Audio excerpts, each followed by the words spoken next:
things here.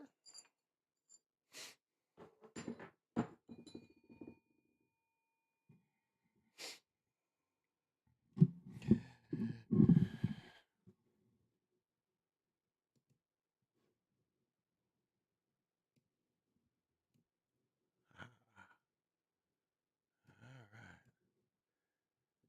You do your thing while I do my thing. How we looking here? Oh, the old boy is comfortable. All right. Well, let's do this. To the east, to the north,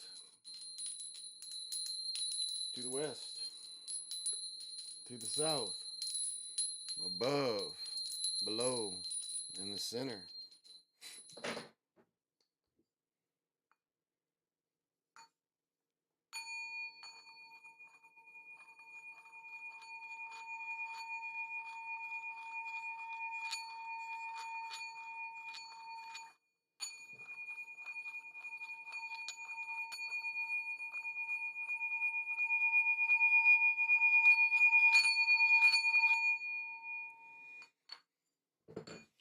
Hit you with the perfect fifth.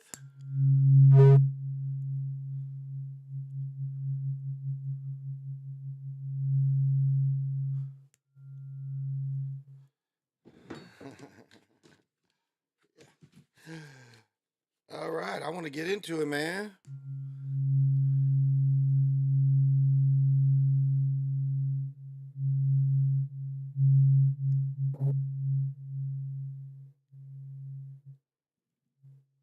What am I getting? Huh, why am I getting all that? All right. Welcome, Tiger Strong. Thank you for joining me. Well, y'all, this is another episode of the Chocolate Mountain Show. I am your host, Big Pontiac. If you've never saw me before and this is your first time checking me out, I am also the holder of the infinite sacred ball game created by the Hero Twins. And I am your one and only Galactic Daddy-O, welcoming each and every one of you to my galactic patio. From Big Eagle Mountain to the universe. And tonight's special beer is still Elliot Ness. There's nothing better than Great Lakes Brewing Company Elliot Nest. It is the best. So pop them if you got them.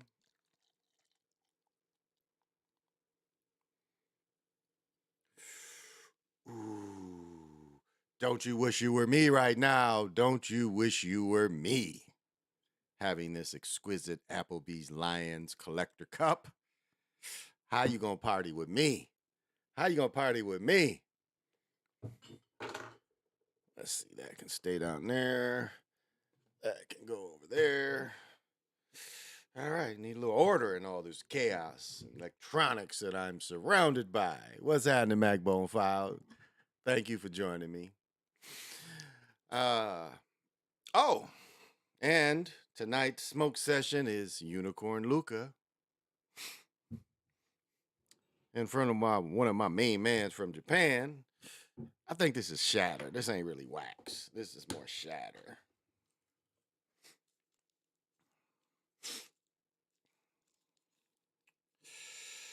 The way it's kind of flaking up, it's just some shatter. It's still pretty good. Pretty freaking good. I remember I hit that shit a couple weeks ago in Coffin. Y'all was talking shit about me. Lorenzo was talking shit about me. Lorenzo was like, damn, what was that? It did have a heck of a kick. Oh, let go.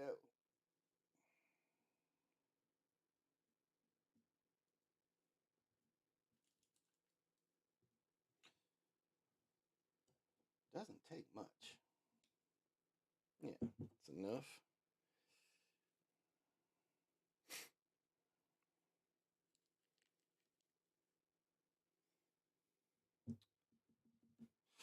What Smokey say? I don't like you, but I love you. So we got 10 inches of snow well, no, officially 9 inches of snow last night. This is the third snowiest winter in the history of Minnesota. But Tiger Strong, I'm drinking some Elliot Ness. This is my favorite beer, by far the finest.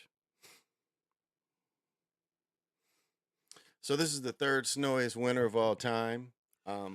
And I'll tell you, they do our people so bogus. Oh, so yeah, smoke them if you want them. Let me tell you why this warms up.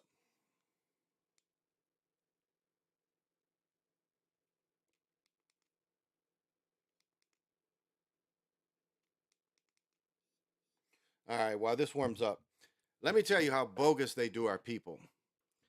So I had to go deal with my ex-wife in the city of Minneapolis because I had to give her something. And all our children are grown, so it's no money or nothing. It's just like I kind of do her a favor because I'm cool with her, if you understand. So I had to go over there and give her some paperwork for one of my sons, and kind of hook her up with a little something. And uh, now down here, what they do, the association I live in our row house, is townhouse, whatever you want to call it. Uh, they'll shovel our drive. But for the timing today, I wanted to go spend some time with my mother because I have my daughter, and generally we go to her house, have a little lunch or whatever. And I shot in the city, and then came back, picked up my daughter and my fiance, and we shot back down because the game started at 5 o'clock. So we was trying to do all this. So I get up and I go outside. I get all dressed, and then I look, and it's like it is up to my knee. So like what they do is they come in and shovel off our walkway, and they shovel off about 3 or 4 feet from my garage. Well, what they shovel makes about 12 or 14 inches in my drive. So it's no way I'm gonna try to drive my car, my muffler system through all this snow. I mean, it's asking, and this is like my daughter threw a snowball at me, and I'm wearing new clothes. I wear new clothes all the time, and I'm like, oh, I just go off. That is one of my pet peeves. Do not fuck with my new clothes. Don't hit me with a snowball with my new clothes on. But anyway, that's my own tripping. But so I was like, I went back in the house and I knew I had to start shoveling. So I shoveled the path down and I shoveled a path at the end, and then the guy came, and then the association people came and shoveled out my drive. But so this is what they do for me. Let's see, this is ready. Let's see.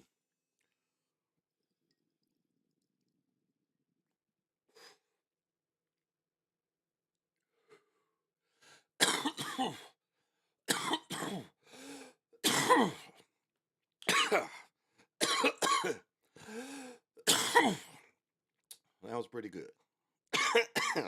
Mm, that was a pretty good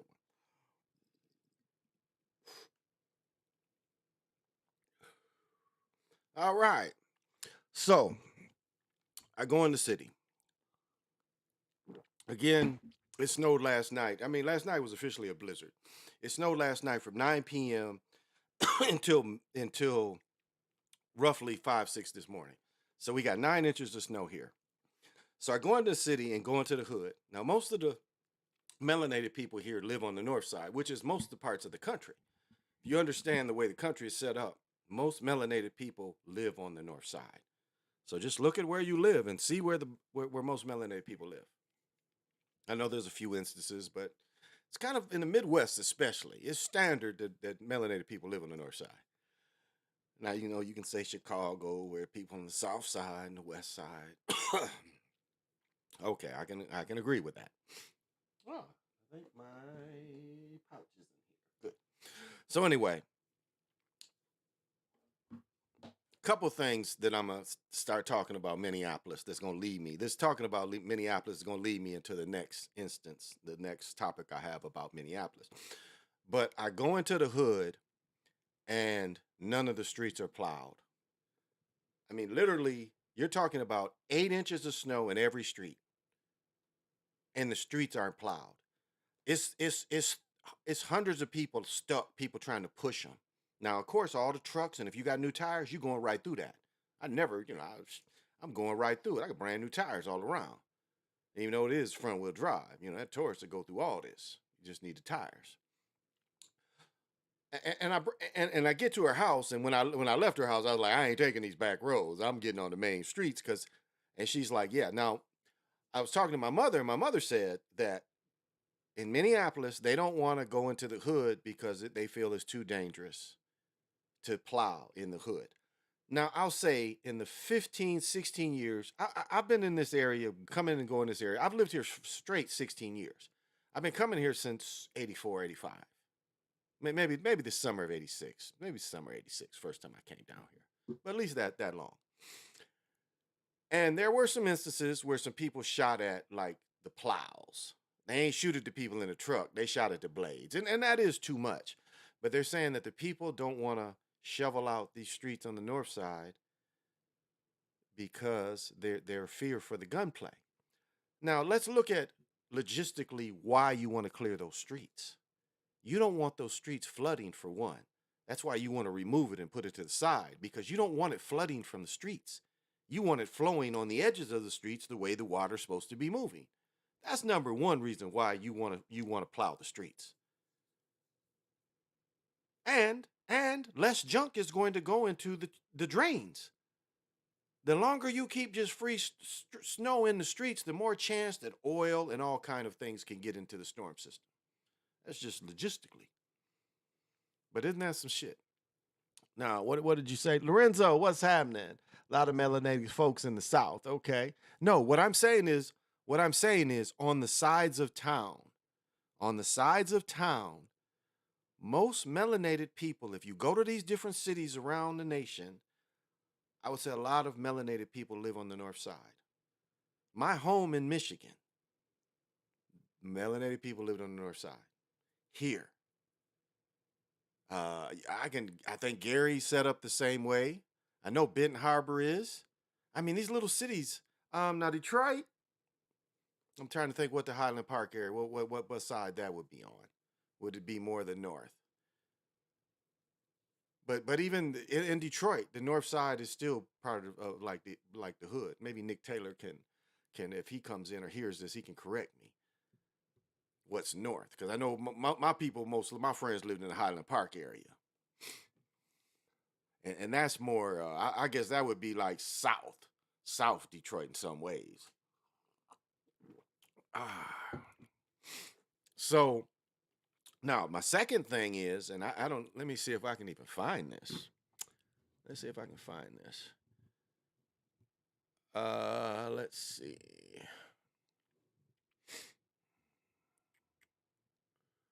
I want to do a quick. Guess I'm gonna have to do it here. All right. Let's see here. You're not giving me what I want. I don't want that. I want to actually. Might have to do it from here. All right. Uh.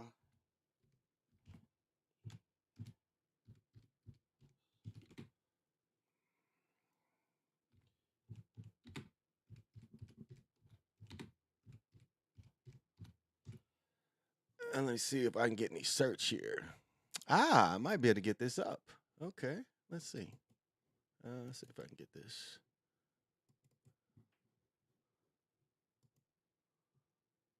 All right. Let's see. Uh, um, it's not giving me what I want, and I don't think this is gonna give me two. Maybe. Oh wow, they gave me the whole thing. Let's see. Let's see what this is. Nah, this is not it. This is old. I need something newer. Let's see. Let's see. Because there's been a.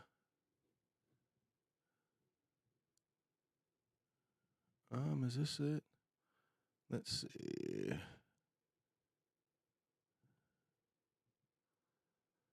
Okay, this is not quite it, but this is it in a way, and I can kind of yeah, I can kind of give a little. Okay, bring this up. This is Minneapolis state agree on police operations overhaul 3 years after his murder. Now, the city council agreed on Friday they are putting a new police policy in effect. Now, I don't know if this article is okay. So right here, these are the important things right here. Police won't be able to stop cars for minor infractions. Let me read this again. Police will not have the power to stop cars for minor infractions, such as burned out headlights.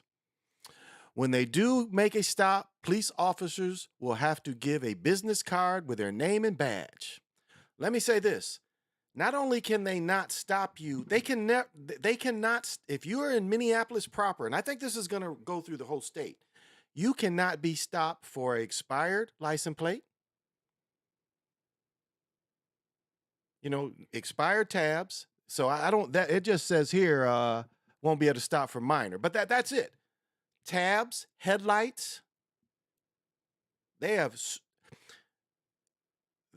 really stuck it to these guys. And it's going to be interesting how they retain people.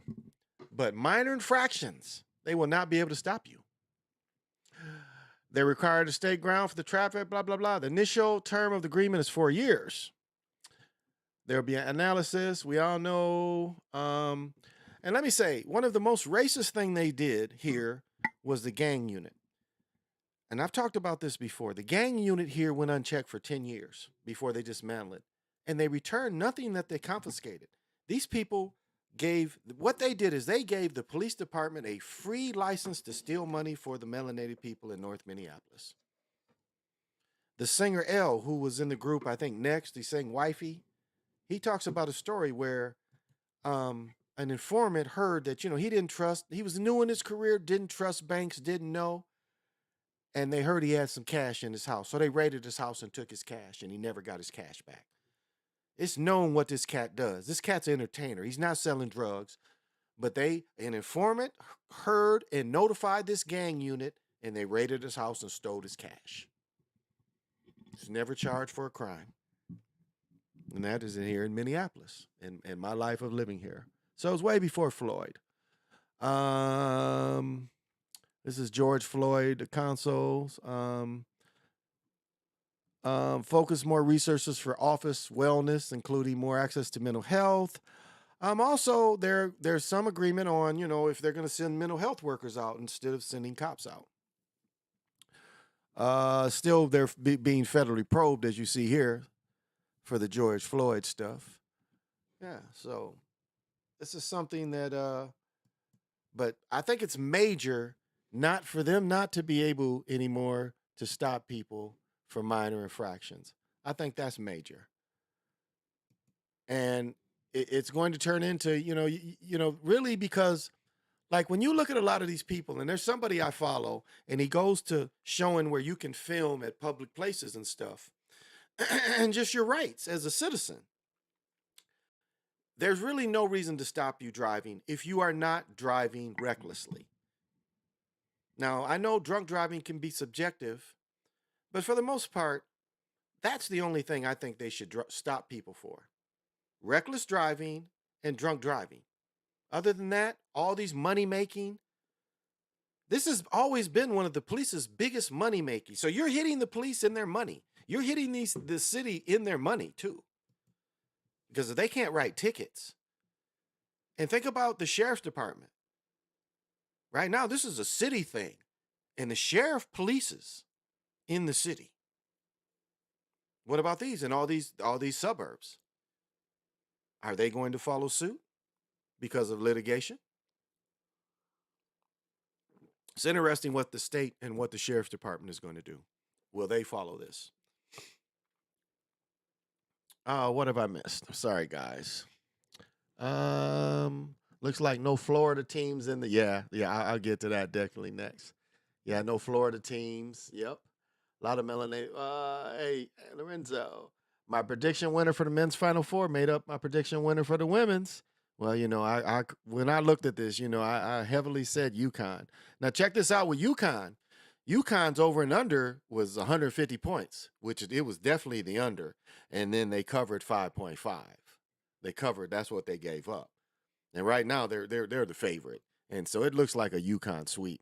But I'll tell you, did you guys see the hard jab he took in the game before with San Diego State? And again, like Lorenzo, what you said is look like it's going to be an all red tournament because as I mentioned, there's red in those UConn jerseys. They wear, a little bit of the old Ray Allen kind of, the way they used, which was actually a Marquette. Marquette was the first to wear those jerseys, but the old Ray Allens had the stripes down the side. But that jab step, the San Diego State, that jab step he took to get free was a motherfucker. Watch that again. Watch his footwork. He takes that, and when he crosses over, the crossover is killer because it separates him. That shit was so nasty. Oh my goodness. Because it was like he just took the heart, and this is something that you work on. That is the kind of move you definitely work on.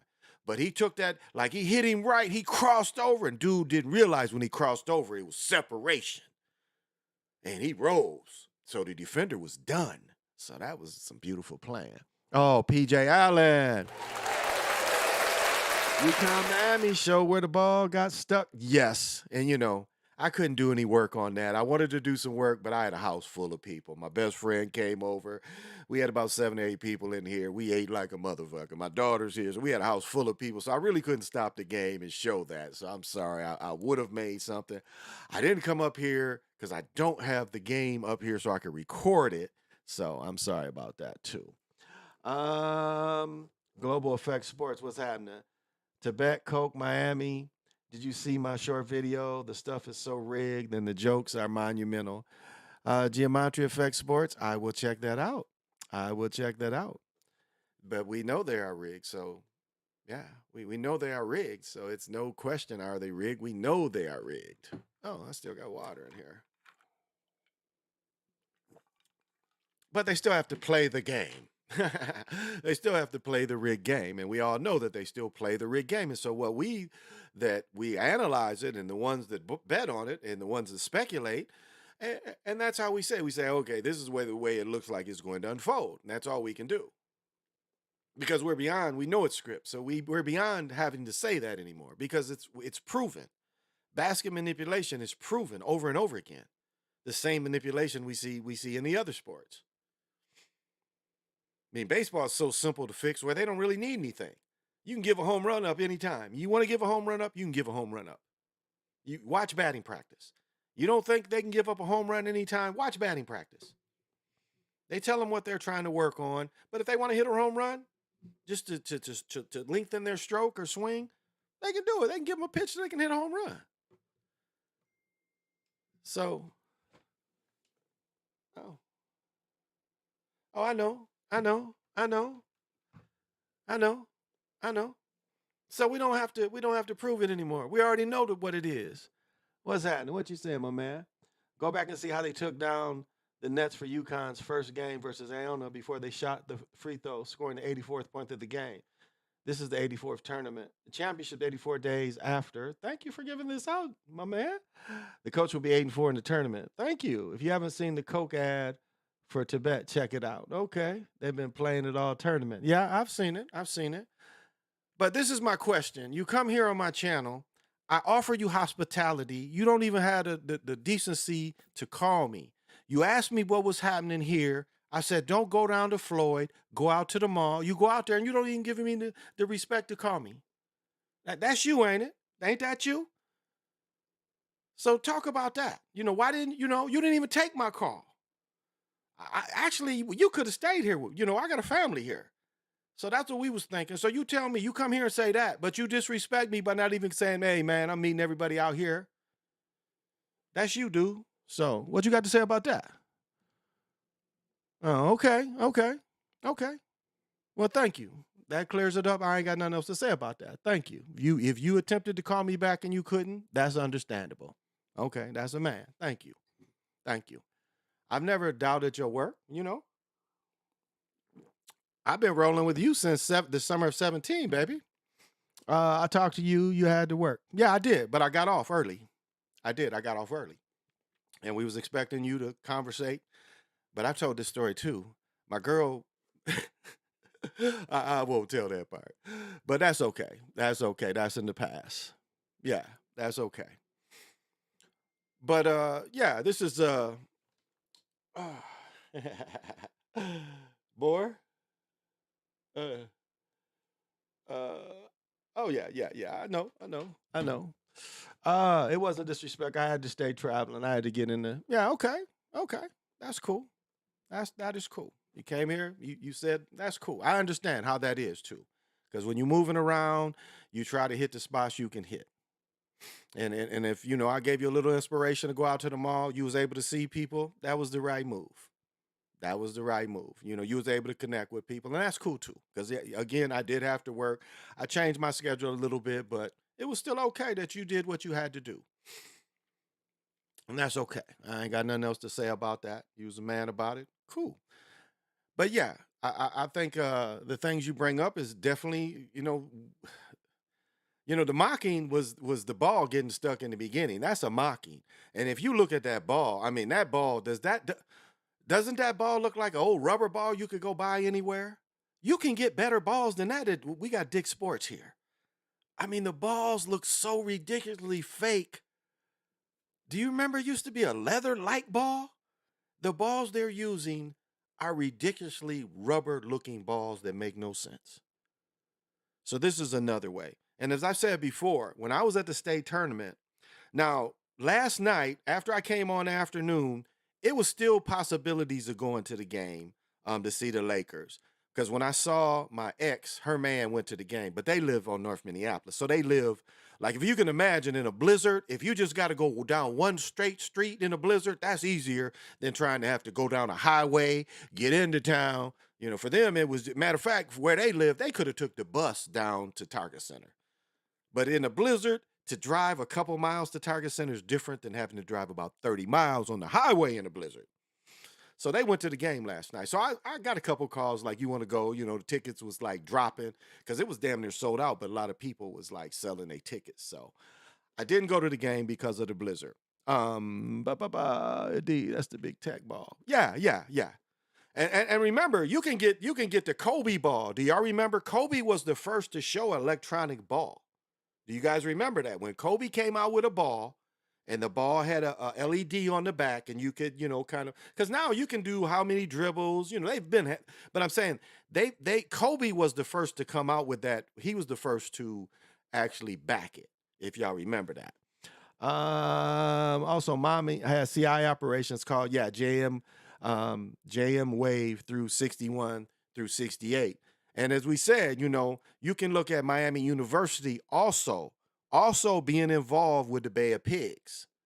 This is a place where they were sending guns and matter of fact, if I remember right, nah, I don't want to get that deep into it, but yeah, the University of Miami, and it was another one too. It's two colleges that CIA had actually started. If you look at their history, it's either University of Miami or it's the other one. But if you look at the Bay of Pigs, University of Miami comes up in the Bay of Pigs training, and where they're moving arms into, to fight Cuba. So that's where you'll find that too. So we have Howard Hughes. I've said that the other night. If you study Howard Hughes, which what Hewlett Packard, Hughes Aeronautical still exist, and this was a strictly CIA dude. So this is what gave the CIA, money and the drug business too. Um, yeah. Yeah, that ball looked so flat when it got stuck. Exactly, exactly. But just the ball itself. Remember when Stern tried to put those fake balls in before Stern, and this is a while ago, but do you guys remember when they first tried to put in the purely fake balls, the purely synthetic? That's the word I'm looking for. Do y'all remember when they put the synthetic balls together? And the league only played with them, like the players rejected it because I guess it must have been in the contract, with NBA or the Players Association contract. It must have been in there where they had a time to say yay or nay on the balls, and uh, they rejected the balls that season. So but this college ball just looks ridiculous. I mean, it looks like the most unreal kind of thing that can't feel. Again, I haven't touched a college ball. Trying to think of the last time I touched the NBA ball. about 5 years ago. Because when I was sitting behind the bench, one of the balls came up. I was telling a story earlier. We were sitting behind the bench, and all the players before the game, and Coran Butler, so it must have been Portland maybe, but all the players was like eating seeds and spitting in this bucket. So everybody was going around just spitting in this trash can, okay? And so the ball bounces into this trash can. Corinne Butler. Now, I mean, I'm telling you, I watched these dudes spit in this trash can for a minute. It bounces and going to the trash can. And I was sitting right behind the dude. And I was like, he picks it up. And I was like, damn, you picked the ball up and all that spit? And he dropped it. He dropped it. And he made the towel people go over there and get it. Because he sure enough went in there. And I was like, that's what I was just looking like. Damn, how could you touch that nasty ball? Because all of them been spitting in there. But uh, hey, how you doing? Kenneth, the Kentucky, how you doing? Thank you. Well, thank you. Thank you. Thank you. But it was cool, it was cool. Entertainment. We got entertained today, but we looked at the way it was gonna come out. So I don't think any of us was surprised the second game. The first game was interesting. The first game was real interesting because if you looked at how the women's game went, the same slip, the same, almost the exact same play the women were running with the girl from Iowa and her big person. Like they never made an adjustment. Dan Stingley never made that adjustment to stop that play. It was like over and over again, they were running the same give and go or pick slide, pick and roll, pick slide. What do we see tonight? We watched a lot of that. There was a play, and the way the big guys were making that flex cut. So the big guys were going out. They kind of gave them a shallow pick, and they were making that flex cut coming in, and how they caught them several times. Again, the defense never adjusted to that, which makes no sense. If you see this play over and over again, you would think the big guys would make an adjustment. No, they ran that play over and over again, and it didn't work the end of the game. Remember the big 21? They threw it a turnover, and it was almost identical to the girls' game because the girls' game, they only had one time they turned that same play over. The girl that can shoot deep from Iowa, she threw the ball out of bounds instead of giving it to the girl that was flexing out on her or rolling to the hoop. You guys remember that part? So, uh, both winning 72, Jesuit Order 72, 84th tournament, Jesuits for 84th. Did you get the Catlin joke last night, knocking off the Lady Cox with 41 in the 41 moment tournament in Dallas, established 1841? Oh, thank you so much for sharing that. Dallas is 41. No, I don't think I caught that last night. The coolest shirt you can get in South Carolina is you can't beat our cocks, or you can't lick our cocks. That was you get them down there. They always showed that. One of my great friends in college always had those kind of shirts. So, wow, good work. Thank you for sharing that. I appreciate that. And so we know it's just, we've seen ritual also. We've seen ritual. We've seen the deaths. And then and look at how bogus they are doing the women tomorrow. They are not even putting the women's game on prime time. And y'all know why the women's game on prime time. Y'all know why. Because tomorrow evening, ESPN starts Sunday Night Baseball. Now, the XFL is playing somewhere, but I guarantee, and maybe I could be wrong, maybe y'all can check the channeling, but I'm pretty sure they're not getting prime time because of Sunday Night Baseball. Maybe I'm wrong. And Caitlin Clark has a real feminine chin. Carolyn Clark has a real feminine chin. That's funny. That's funny. But that's the disrespect they're giving them in general. That's the disrespect they're giving them in general. They're not even putting them in prime time. Now, the men's game, you bet, is going to be prime time. The men's game is going to be prime time, but not the women's game. And that's a difference in amount of advertisement and money. So I don't understand why they wouldn't, but I'm pretty sure baseball starts tomorrow night on ESPN. Well, but it's going to be on, yeah, I think the women's game, maybe ABC. Maybe you guys can correct me, maybe ABC. So that's just disrespectful. And even if it is not just on cable, if the women's is on regular ABC, which I think the women's is on cable, so I think it's ESPN. So it's just more disrespect. More disrespect for the game. But as I said before, everybody is in the uproar about the swimmer dominating women's sport and the track guys. But, as you look at basketball, and we were talking about, talking to a few people, if we looked at Title IX really did have to be done. Because if any of you look at a yearbook, and I'll give you my cousin's yearbook from like 68, 69, 70, 71, and I think Title IX wasn't until 73. You would see the men's uniform, home and away, brand new football uniforms, brand new equipment. You look at the basketball, home and away, new uniforms, warm-ups. And then you go to look at the women's sports, and they're wearing pennies, practice pennies that they done drew numbers on.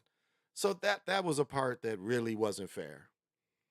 And so Title IX did give, and I've did a whole spew about Title IX, the Aunt B theory, get rid of Aunt B's, start developing a more athletic, more shapely looking woman. That's another part of Title IX that we definitely see. We're 3 generations from Title IX, and you see all the yoga shorts. So you see that they got rid of, because look at what it did. If you look at softball and you look at volleyball, and you look at a young woman that's played these sports of any period in her life, it is going to give them a better shape if they put, a few years into it.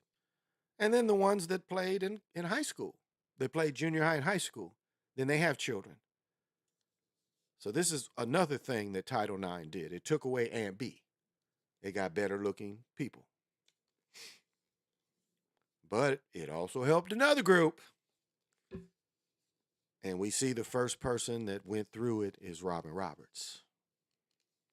Robin Roberts, my age, but she benefited from Title IX because the college she went to got a little more money, but they let Robin Roberts play. And that opened the door to another reason of Title IX. It was like that swimmer. It was kind of letting some people play that wasn't going to normally play. And that's why I say you get mad at the swimmer, but you don't get mad at the basketball players. Because it seems like it's been allowed forever. Forever. So what's the uproar? If it's been allowed in that, what's the uproar? And can't anybody tell me that I'm making this up? When I went to college, it was the first time. Now, I've said I grew up with some people. One girl was named Mel. In elementary school, Mel and I were at the same developmental stage. It quickly dropped in junior high, where I was so much better than her. But she was so much better than all the other girls. And Mel did grow up being Mel. Her name was Melody, but she grew up being Mel. So I saw a little bit of that. But when I went to college, it was like straight up like dudes. I'm just saying dude acting. Not necessarily dudes, but dude acting. Like really, there was nothing feminine when I went to college. There was a few of them, but for the most part, the girls were hard, if you understand. And then you do you look at the people, and you see all these women with male pattern baldness, long necks. Makes you question who these people really are. Do you guys remember the early pro basketball leagues? They were very feminine.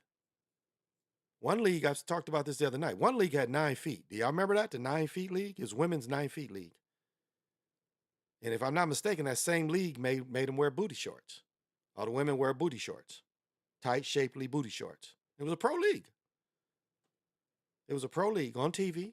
Now, I can't tell you how long it lasted. I only think it lasted a season or two. It didn't last long. That was before the WNBA. So they've tried to make other pro leagues. And again, Europe has always been there. It's always, European basketball is very comparative to college basketball. It's tournament basketball, if you understand. You go to a country and you play a tournament.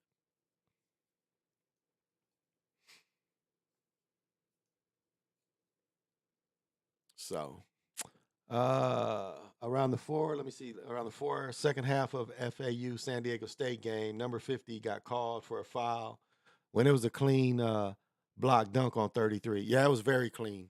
It was very clean. When they showed it, he blocked this. He got it. He got it. It was a bad call. It was a very bad call. Yeah, he got that. He definitely got it. I agree. He got that stuff. Yep. Yeah, they disrespected women by having them come in the afternoon instead of prime time. It's the first weekend of the NBA of the NIB season. Yeah, yeah, baseball does start. I'm like, look at this here. This is the disrespect. But they already know the numbers. That's why they're doing it, because they already know the numbers. They already know the numbers, what they're gonna get from the women and what they're gonna get from this baseball.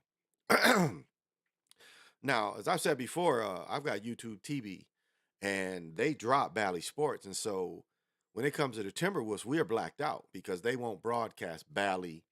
If you understand, like what happened was Fox. It was Fox North. It was two Fox North and Fox something sold to Bally's. So this was the Twins, and this is the Wolves games and the Wild, and so they won't. Now it's funny.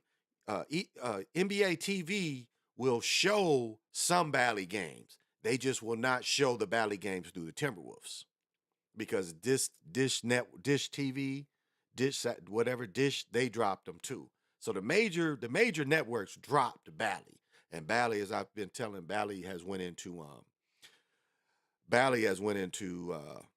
bankruptcy. The people, it's called Satellite Inc. or some stuff. I forget the parent company, but so unless somebody knows that they bought them, I don't know if they've been bought out. But it's just frustrating because the Lakers was in town. It's not on what would normally be, but it's on NBA TV and it's blacked out. And then the second game last night, with the second game, what was Golden State played the second game last night on NBA TV? They showed that game. So after the women's games was done, hell, it was an NBA game left in the third quarter. For a sports junkie. Hell, I was just watching Australian Formula One. I watched it last night. I was watching it today. Shoot. You never know. I might get me a sponsor. I might get enough sponsors and they put my old ass in a Formula One car. I would look real cool in it. I could shift and shit. I could paddle shift. Paddle shifting is fun as shit. Told you it's a 2012 S300. And be putting that out on the road, and that has paddle shifting. That's real fun. Get to the highway and hit it in second, click it up to fifth, and then push it down back to second. Because you upshift and you downshift. Man, that car, before you know it, you be like 130. And it's a bridge where they can't sit. So you never see anybody stopped on this bridge. So once you hit this bridge, like you're going from actually you're crossing the Minnesota Bridge. So you're going Old Ferry Road, you're going through like part of Eden Prairie, part of Bloomington, and there's no cops that could ever sit on this bridge. So you can just push it until you get off the bridge. As you just push it, just and then you slow down once you get, because you hitting them miles pretty quick. Yeah, it's a white 300S, Dodge. It's got the Hemi in it. It's a S with the Hemi. A lot of S's they started making, they stopped putting the Hemis in them, but this S has the Hemi in them, which has a little better, but it's still a 2012. But it's only got about 40,000 miles on it. So that car, and it's been serviced all the time, but that car goes. I drove that car to Michigan when I saw my brother a couple years ago when my nephew passed. I drove that car to Michigan, and I'm gonna tell you, one of the funnest places to drive a good car in the country is Chicago. When you hit the Dan Ryan and you go through town, the Kennedy Expressway, when you get through Chicago, when you start going towards towards the south side. So you clear the last of where the trains are. You're still on 94. You clear all that, and you're heading toward the south side, and then where it's a split, like where you could go to Midway Airport, go, because the south side is where Midway Airport is. So you could like go peel back around and go to Midway Airport, or keep going to go to Michigan. And there's a snake that you can hit. Oh, it is one of the funnest places to drive in the country. Again, when I get into, what kind of energy on certain highways is snake energy or it's clover leaves. And but it's just a fun for having a fun place for a good car. The second funnest thing of Chicago is, did you know that in Chicago is one of the cities where if you want to get high, all you got to do is drive around. Did you guys know that? Chicago is the one city where you could just drive around and get high. And what I mean is, you don't even have to have your own weed. You just like kind of get in traffic, and so many people are smoking weed where you just get a nice little buzz from being in traffic. Did you guys know that? Chicago's famous for that. You just sit in there rush hour. If you sit in Chicago's rush hour, it is frustrating, but on the other hand, it's good because people all around you are going to be smoking marijuana. So you'll get a contact just being there. So it's like kind of a benefit from being in rush hour, if you guys know what I mean. Oh, you driven through there? Yeah, that I'm saying you're going on the other side, not the Wisconsin side. You going out of Chicago, and it's like you coming like what it is. You coming out of downtown, and downtown give you reference. You're heading east. So your reference, Chicago would be, like the lake in Chicago. As you're heading out of Chicago, everything would be to your west. And so you're heading east, and that snake is, oh man, that is so fun to drive. That is so fun to drive. Milwaukee has one too, but it's not as fun because it really doesn't, like the curves really don't hold you. These curves really hold you. Like when you hit one of them steep curves and you got a good car, the car lightens up. The car be like, yeah, this is what I'm talking about. I don't know if y'all have fun with your cars like that. It's like you can drive some cars and you hit them in a peak and the car is doing what it's supposed to do, and you hit a curve where the car is good with that. Oh my, that is just like where you and the car become one, because you hit that thing and the car's like, oh shit, yeah, this is fun driving for me too. And I've loved that. And I've been through there with buckets, and I've been through there with good cars. I've been through there with trucks. I mean, I got stuck one time, and I'm telling you, one time I probably, well, the two times I might have had heart attacks. I'll tell the one. The one time I sat with two of my friends, three of us. Hood was a great hooper, about 6'4" out of Harbor, played college ball, played semi-pro ball, played with me. I mean, but he smoked cigarettes. Him and my other partner driving, they both smoke cigarettes. We get stuck in downtown Chicago again. This time we going west. We trying to get out of Chicago. We got stuck in downtown for 3 hours. So we're past this S I'm telling you about, but we ain't get much further. And these dudes are smoking cigarettes after cigarette. Now, if we smoked a joint, they would both light up cigarettes after we smoke a joint. And the next day trying to ref, that was the one time. It's only two times in my life I've had that. That was one time. After inhaling all the cigarettes from them dudes, oh my goodness. The next day I thought I was going to pass out. Oh my goodness. But Hood was a great hooper too. Hood was a great hooper. And I was just thinking earlier, we had a tournament. Um, Damn, I didn't give the tournament, but I paid the money for the gym and shit. It was like that kind of deal. I get down there, it's like, Toad, we having problems. We're not, we don't have the money for the gym, and they gonna take the gym away, and it's like we didn't charge the teams enough. So it's that kind of deal. So I come in there and I'm like, everything is supposed to be, I paid my money, other teams supposed to pay their money. So they come in there and tell me ain't enough money to get the tournament going. And I've got to pay the refs, I got to pay some of the building people, I go in there, that kind of deal. It's like. So I do all that, but I took a hell of a team. And it was one dude, my boy Meach. My boy Meach. My boy Meach is 6'7". And Meach played at Battle Creek Central. Where did Meach? He went to a couple. He ended up, God, did Meach play at West Virginia for a minute? But that summer he hung with me. Oh, he destroyed Hood and them fellas. This tournament, oh, he destroyed them. They had no answer. Because Hood was like a couple years older than me. He probably graduated like a 75. Van Sickle, Meach Van Sickle, 6'7". He just put work on him. And as I told the story before, Chris Crawford and him was supposed to have a showdown in our summer pro league in Kalamazoo. Meach playing with me. We playing every week. Meach is killing everybody. Chris Crawford played for the Atlanta Hawks, is from there, went to Marquette, played with Atlanta. So everybody's anticipating the game where Meach meets Chris. And now, I told this story before. In the meantime, the game's leading up. We trying to get Meach in the league. We trying to get Meach to get out of Battle Creek. He was done with college. We was trying to get him to play somewhere. So had a contact. European dude came and watched the game. European dude signed him on the dot. So that was something we did for Meach. Dude just watched him play one game. After the game, he straight up signed him. Well, that was good for Meach. It was kind of bad for me in the long run, because the game we play Chris, Meach has to go to Chicago to get his passport and all. He's having some kind of, to get his passport so he can go to Europe. So he misses the game. And so I walk in the gym, everybody's looking at me because usually we walk in together. And that was probably out of a disappointment. That was a disappointment because these were two gladiators that really, Meech was at his prime. And Meech would have gave Chris all he needed. Now, one of my most embarrassing moments is with Chris Crawford. Chris is 6'8". I'm 6'1". Well, I'm 6 foot now, but back then I was about 6'1", a little taller with shoes. And he goes baseline. It's like, yeah.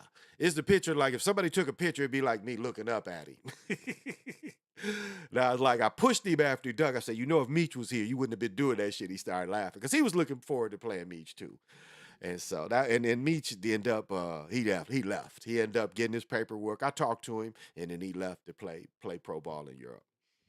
So, but that was the aim, to get him to play somewhere, even though it'd have been good, fair competition. But that's how you have to do it. You like, okay, this I understand this. This is more important for this young man to get this done for his future than this individual game.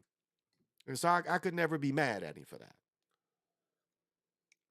Because I had put him in the position to do that.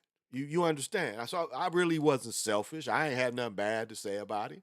I talked to his sister on Facebook, send her messages, and she like, he's good, or he'll send me a message. And so, they have love for me because they know. His mama know me, his sister, all them people know me. He had a brother, they all know me. And he's doing something positive today. He's in his 40s, I imagine. He's got to be in his 40s. So, so when people look at, when you play these semi-pro games, and you have young people around you, if these young people have a buzz, what's so hard about trying to connect them with people? And then people call you and ask you about them. And that was a big part of my life. I mean, we playing these games. That's what the aim is. I mean, yeah, the aim is all the ego of the old dudes playing. We betting. We all hustlers. This is probably the Hustlers League. We all hustler. We betting each other on these games. We out there playing. So we all trying to bring in our blue chips that we know. We all bringing good players all the time that we know that's between whatever, But the aim is always, if somebody likes these brothers, we try to send them somewhere where they can play. That was always the aim. And I think that's one thing I like about the Michael Jordan movie. It shows how there are people that go to the games, and not just go to the games, go to the parks, go to these semi-pro leagues to see these dudes that maybe people never know about. I can tell a story where a dude just really never played high school ball, but he really was such a hustler. When I coached JV my first year, this dude would practice with the varsity every day. He didn't go to school; he was grown, but the coach liked him. He had a brother. The coach liked him. We he knew me, and the coach liked him. We let him practice every day. Sometime, like, I would have to beg him to practice against my guys because he didn't mind playing against me, but my guys weren't that good. So he was like, man, I don't like playing, but he would stay and even practice with my guys. He went to, Brian ended up going to, let me get this in, Indiana, Purdue, Fort Wayne, from nothing but semi-pro ball. In one game, Brian scored 63 points until Eric Hawkins broke his record. 63 was the semi-pro record for the city of Battle Creek. And then Eric scored 81 at full blast in a semi-pro game. And so, it's a lot of different paths. It's a lot of different paths that people take. He wasn't no high school. Brian wasn't a high school All-American, but he ended up playing Division I ball just because he was persistent. Just like you see now, you see rappers trying to go at it and work at it, where you saw dudes really trying to be in the gym all the time, and gym rats that ain't playing nowhere. The real hoop dream.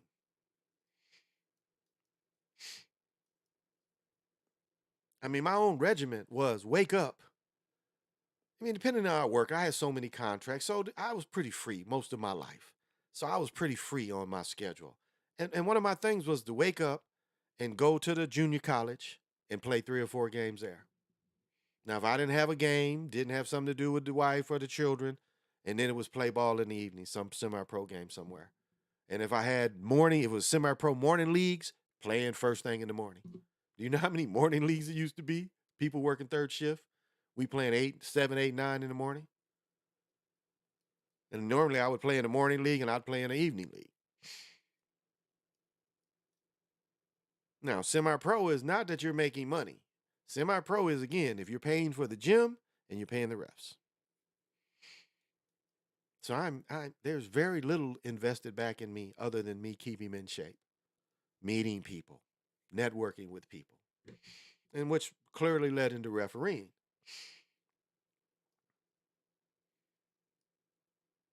Now, when we talk about these other things that we look at, the basket manipulation, the manipulation with football, I have a deep study of this stuff, not a casual study. Like when I talk about shooters, this is not a casual thing. My memory is so good I can talk about a person and still remember the way they shot the ball. Now I don't mean to I don't mean to put anybody down in this instance, but it's like dudes that played ball in junior high with me that end up, being strung out and stuff. But I can still flash back to the way they shot their jump shot when they was in junior high.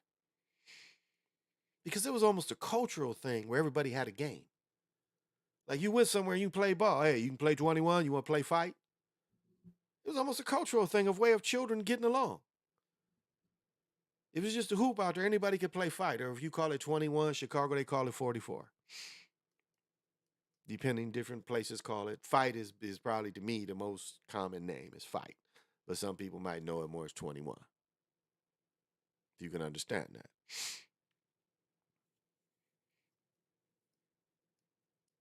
And of course, all this led also to high school coaching and all that kind of thing and reffing.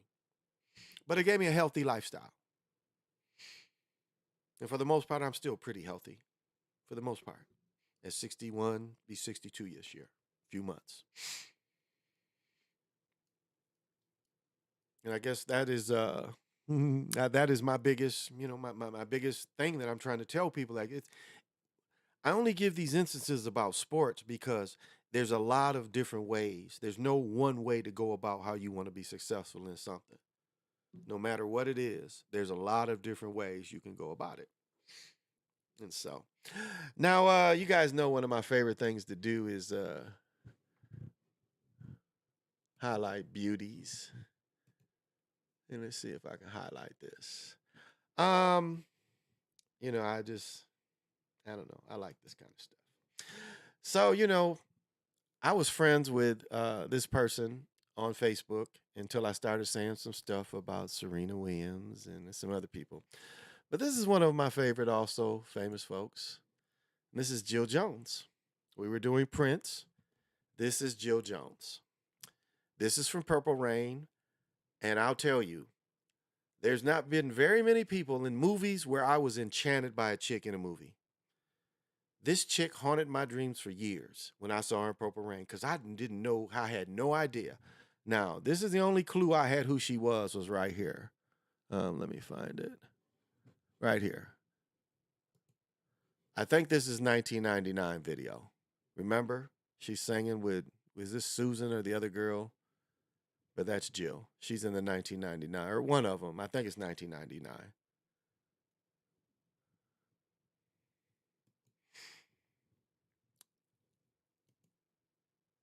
I mean, she kind of had her own cuteness in her own way. If I'm not, let me see. But this was one of Prince's girls. And Prince kept his girls around. Like even when they wasn't really working, Prince, and this is what she looks like today. I'll say this, she's cool because I've DM'd her and talked to her a lot. And her and my experiences are like, her mother was a talent manager. And her mother's, one of her clients was Tina Marie. She became Tina Marie's manager when Tina Marie was 14 or 15 and moved in with him. She married Berry Gordy. Her mother married Berry Gordy's brother. So Berry Gordy was her uncle by marriage, step marriage, or whatever you want to call it. So she grew up. She said that Jim Brown tried to get with her when she was 15. So she thought he was a creep. But the music history, like I was telling the story the first time she saw Vanity, she was like, wow, Denise. She said, Denise. She's blown away. She said something interesting about Prince. She said the last time she saw him, he had all these 20-year-old people around him. But to tell you how cool she was with him, this is Prince's daddy. This is how cool she was with Prince. This is daddy. That's Prince's daddy. He was short too. But I thought this chick, I thought this chick was super bad in Purple Rain. I really did. I thought Jill was really super bad in Purple Rain. And it just shows you, but you know what? What this also shows you is that you can't get away. If they gave you this little bit, you're there for, you're whatever contract you sign, it don't go away. If all this is there about you at one time, you were working for the thing. Whatever you want to call the thing, you was working for it.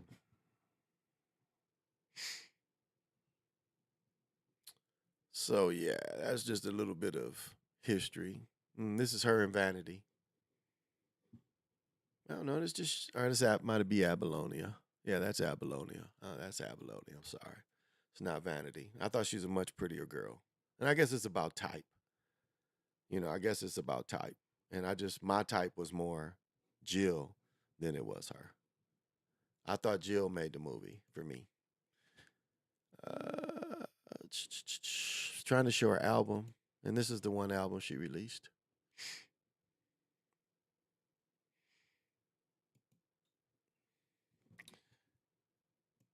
So yeah, just playing with that a little bit. Just playing with it a little bit. Let's see what's over here. It doesn't show enough of what I'm trying to do. No. I was trying to show these pictures.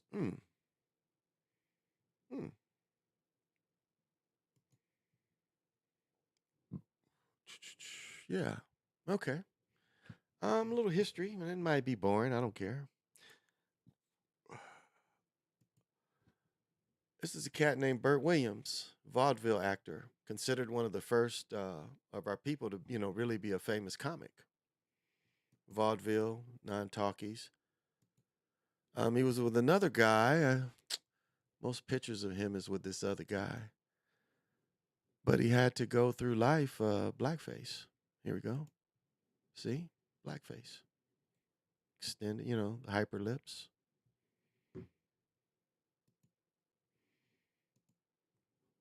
This is the cakewalk dance. I don't know if this is him or not. I don't know if any of you did the cakewalk in elementary.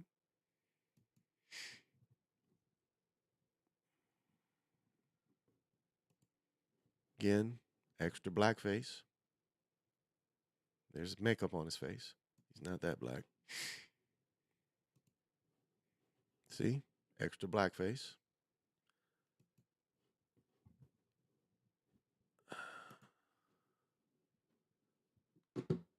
See? Again, blackface. And you can how he normally looked. Kind of American Indians look. And what these people had to do, vaudeville was like, I don't even think y'all know what vaudeville was like.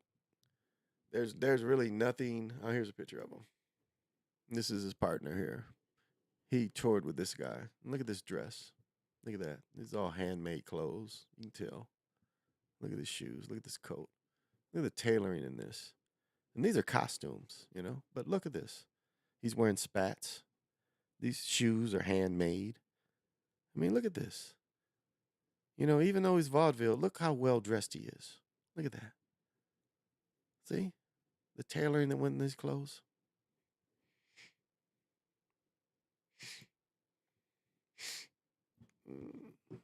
Hmm. Oh. Little Walter. Sad story. But a guy that could make a harmonica sound like a horn. I don't know how much more I have on him. But could amplify. he started amplifying harmonica. And good. Look at he wasn't a very old dude. 1930 to 1968. What is that? 38 years old? 28, 38? Not a very old person. Remember, it used to be a song, Hey, Little Walter. Cadillac Records does him a little bit of a solid.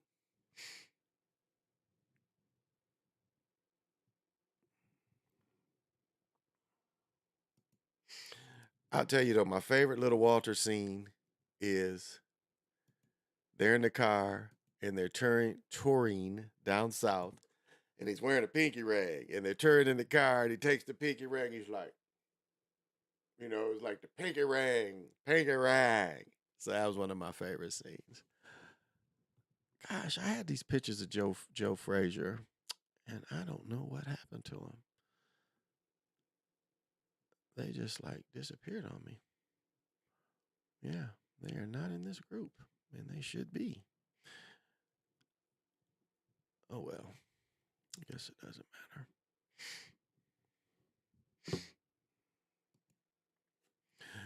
What do you say? Let's. What'd you say? That blackface shit make them look creepy. Yeah, that was the only way they could work. Giving the blackface was the only way they could work. They couldn't work unless they, did that kind of thing. It was a movie. It was a movie. Gosh. The dude that played, he's in all the progressive commercials. He played Harold Winslow, whatever that actor's name is. No, maybe he wasn't in it. But anyway, it was showing how vaudeville,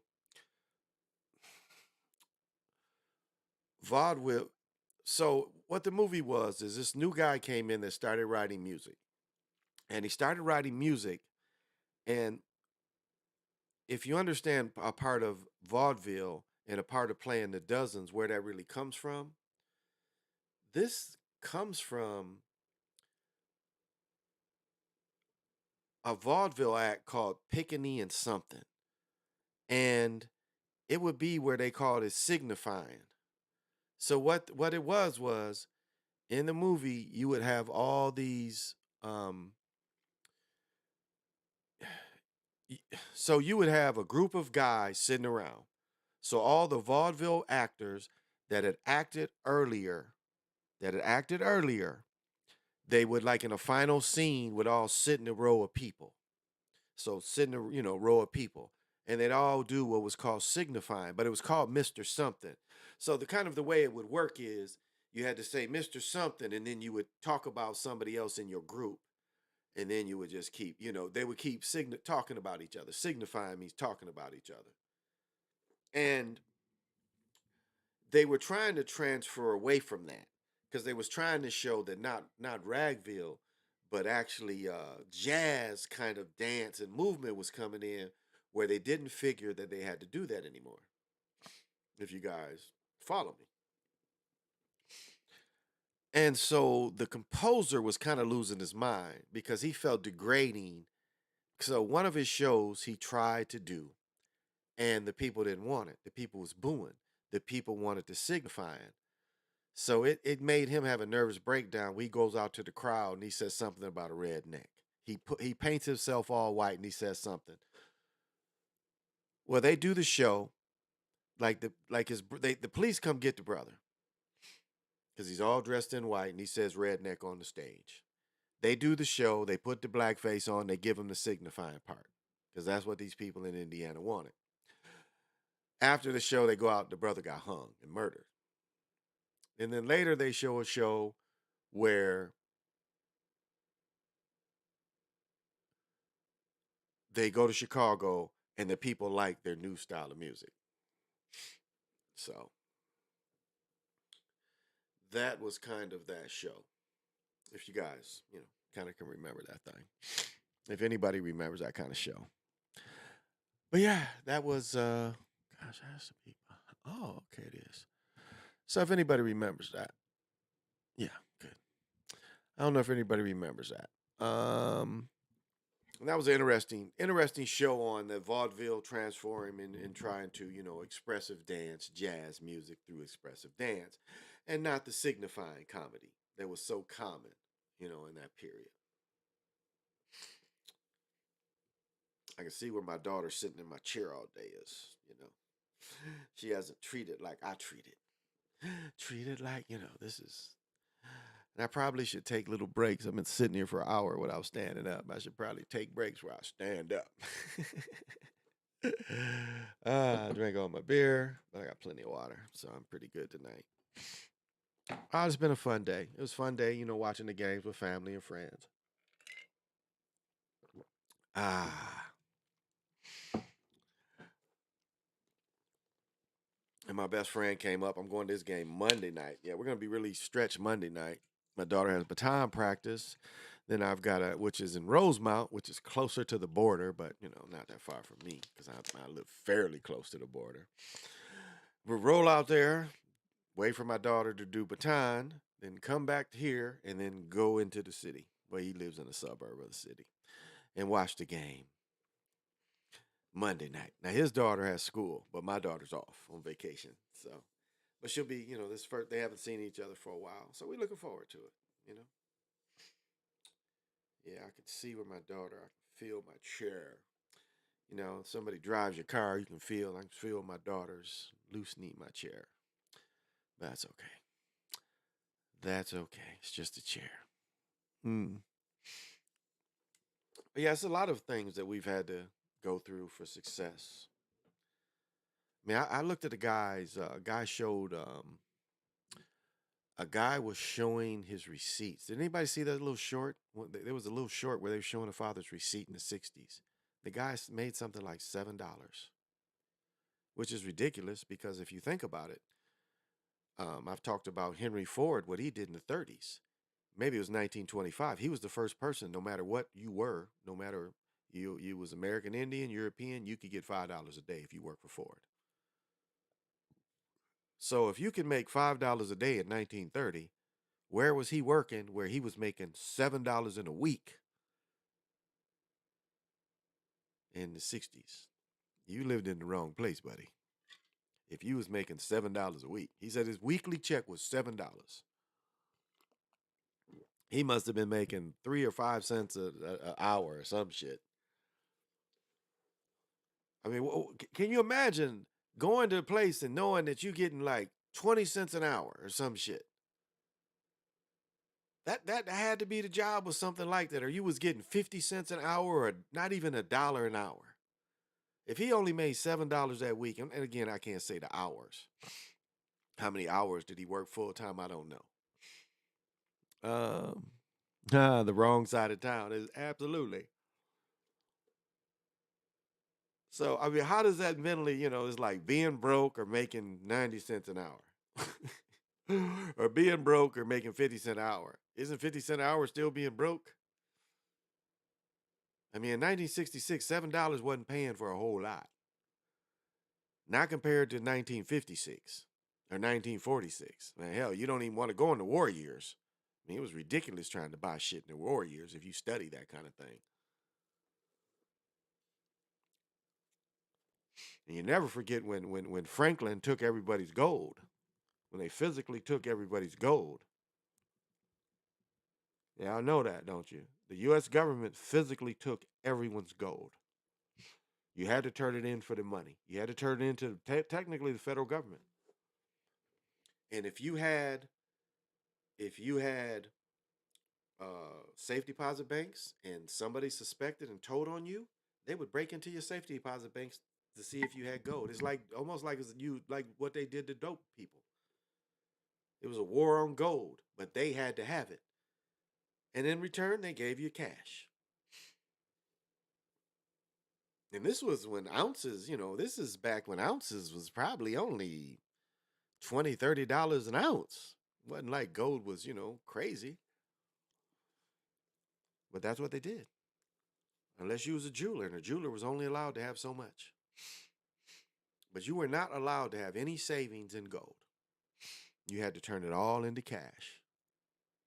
And there used to be a thing called bonds, U.S. bonds, where people would buy. Now it's still Treasury bonds you can invest in. These are long-term investments.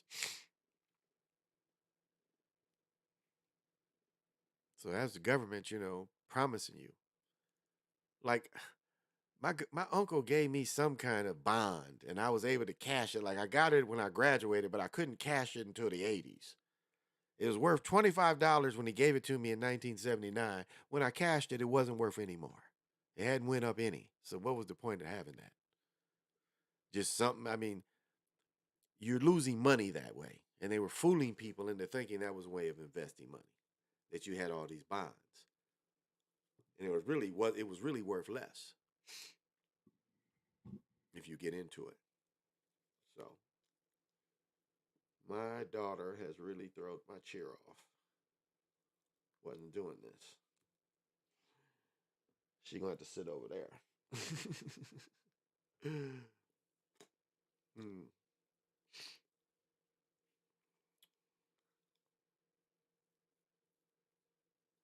But whatever everybody else do today, you see, last night I was just straight up in the crib, a straight blizzard. And it was just crazy last night. Um, let's see.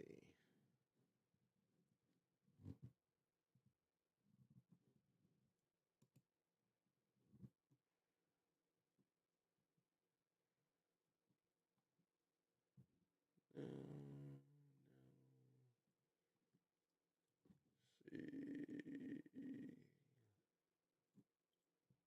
Ah, okay. Yeah, I can show this.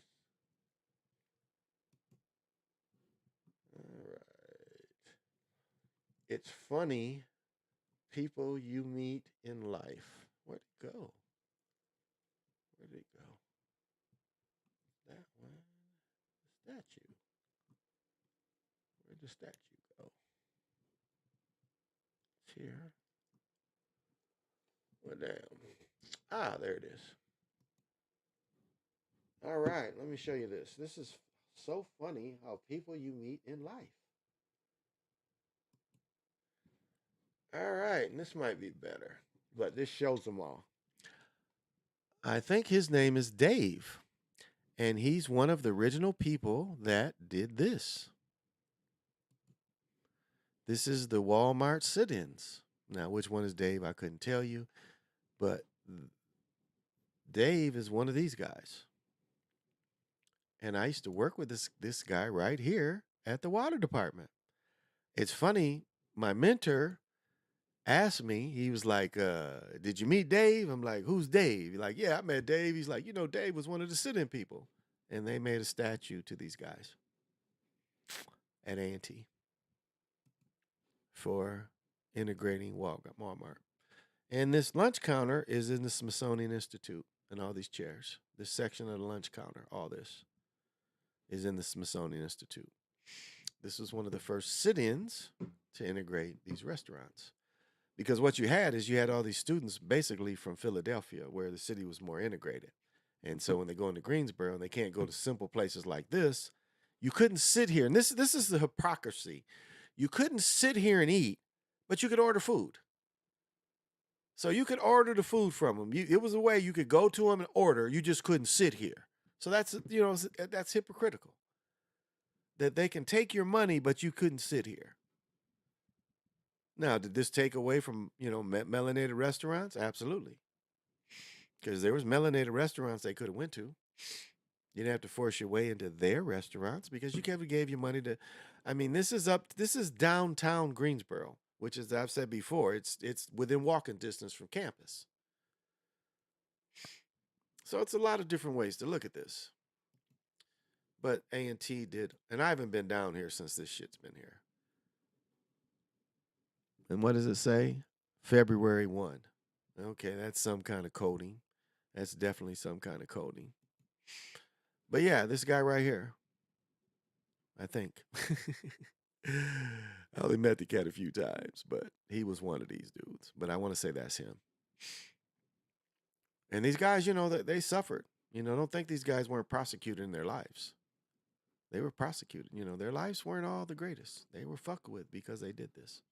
And I mean, fuck with their whole life. Something that they did as teenagers. Look how young these guys are. These guys, 19, 20, 21. And he, luckily not murdered, but immortalized. where they felt that what they did was with courage.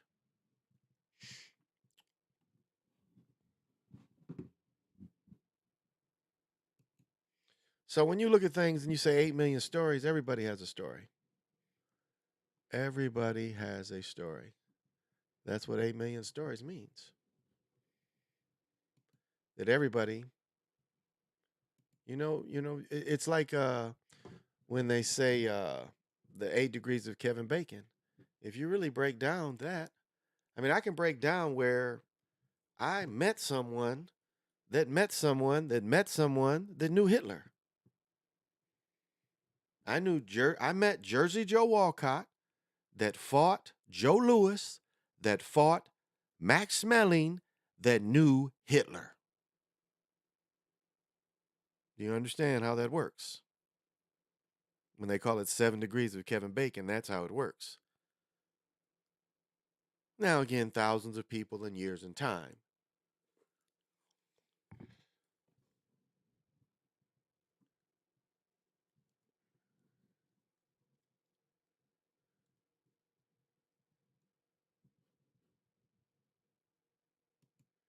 So I don't know if y'all ever, let's see, this is what I'm looking for. Oh, let me show you another dude y'all probably ain't never heard of. This cat right here. Oh, I'm sorry, over here. This is a Eagles Hall of Fame player named Steve Van Buren. Now, through the years, I've looked at these pictures and look at this dude. This is not a European dude in any way, shape, or form. This is not a European player. But they let people pass. I mean, here he is again. And you can look him up. Look where he's born. Look at his people. This wasn't a European dude. But they let this guy pass. They let this guy pass. I used to have this poster. This is from a preseason game. And he's wearing 36. Now, I'm not sure why he wore 36 in the preseason. It could have been somebody else. Here's another picture with him wearing number 36. This is all preseason. He did not wear 36 but I had a poster of him wearing 36. That was the earliest poster they put out. And you know what happened? The value went down after a certain period. Do I have any more pictures of Steve Van Buren?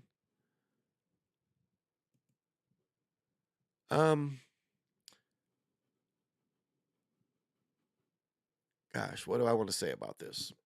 Part of this is true. This was a game that did exist where you had to hit it off your elbow. Some of this seems like some of the ball field places you see. Where do I want to go with this? I'll just make it simple. This is another way to play the game. I guess I'll just stay with that. It's kind of the way I could kind of go back and forth with this, but it's just the way they played the game. The game was played off the elbows, off the knees, off the hips, and that's how you could make a score. And you could defend in the same way. And there weren't just men playing this. Women played this, had a version of this, and also children. So I'll leave it at that. And then definitely One Nation Under a Groove, getting down just for the funk of it.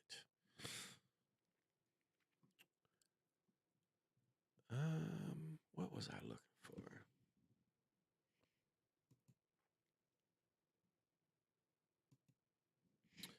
Was something else I was looking for? Hmm. This is cool. Okay, this is worth. Instead of me having to show crystals, I can show this. I talk about what they took from Montezuma, and this is part of what they took from Montezuma. Remember, onyx is also made from volcanoes. It's a kind of volcanic glass. But as it says here, black onyx is a protection crystal that helps shield your body and mind from negative energy. It prevents the drain of personal energy and can help alleviate negative depression. So this is a great protective stone that is very cheap. That is very cheap. I think this is unakite. Unikite is a okay, it says used for supporting the heart and circulatory system. Um, Cancer treatment, heading soft tissue, muscular injuries. So that's Unikite. Don't think I have many more on here. Ah, I do. This is Bloodstone. Energy and motivation, uplifting and protective, felicitates clarity, decision making, and motivation boost. Thought I had a few more in here. Let's see. Nope. The rest is mostly the Chinese Emperor's army. Look at this. How he put 1,000 people. Do you know under this mountain of these clay figures is his tomb, which they can't go down there because the tomb is full of mercury? And this is how the Emperor's army looked colored. Numerous colored pictures. I just love history. And you can buy the big figures like this. They sell them. It's kind of an industry now. And these are so lifelike that like these don't look alike. They do not look alike. Each person looks entirely different. That's how good the artistry was with this. Of course, this is a colored one, how they originally came. The pigments wore off. Just straight. I mean, look at the massiveness of this.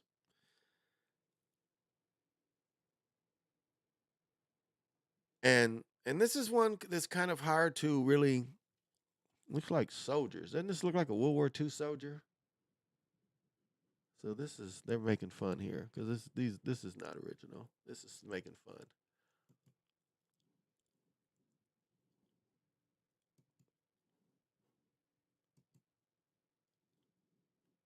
And this is kind of more other examples of what was buried there.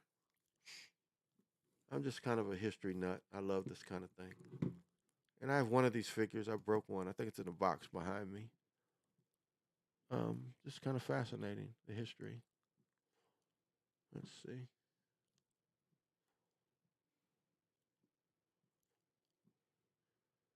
Just the history of just life in general and the sacred ball game every year is just things that I love.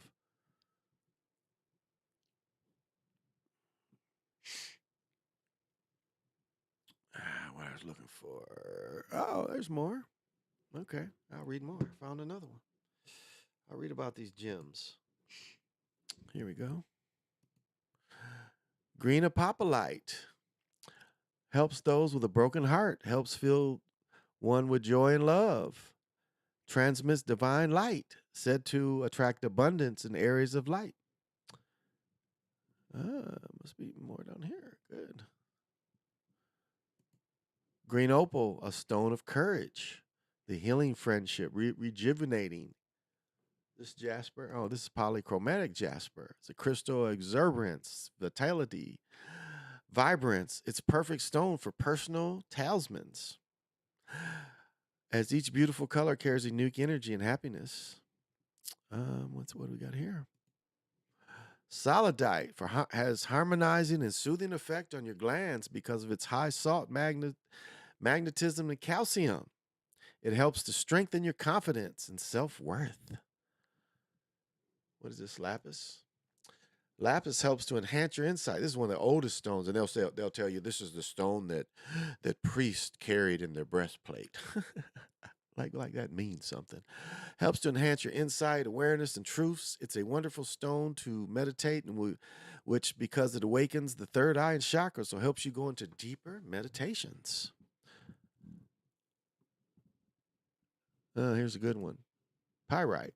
Even though they call it fool's gold, it has value. So it's not fool's gold. It's not a waste anymore.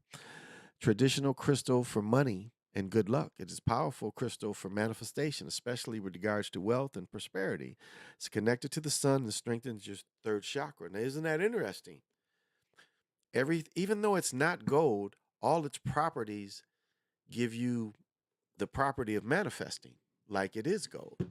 So it still helps you like gold would help you, but in a different way, more spiritual. Blue apatite, which is this. This is blue apatite. Excuse me, apatite. It is an inspirational stone that brings creativity, motivation, and personal power. It is also believed to help with the weight loss by suppressing hunger and raising your metabolic weight. For me, this one is like for my hand therapy. But I'll tell you another thing of apatite is this is the stone that you take on the path. Whatever your path is, if you want a stone that you take with you on the path of your journey, it's this stone. Now, Shyrite is a stone that it will give you the right information to take with you or put in your bag. But this is actually, you would put this in your bag because this is the stone that's going to actually help you as you go into your path. On the path, it helps with that. Oh, tigers and lions and bears. Oh no.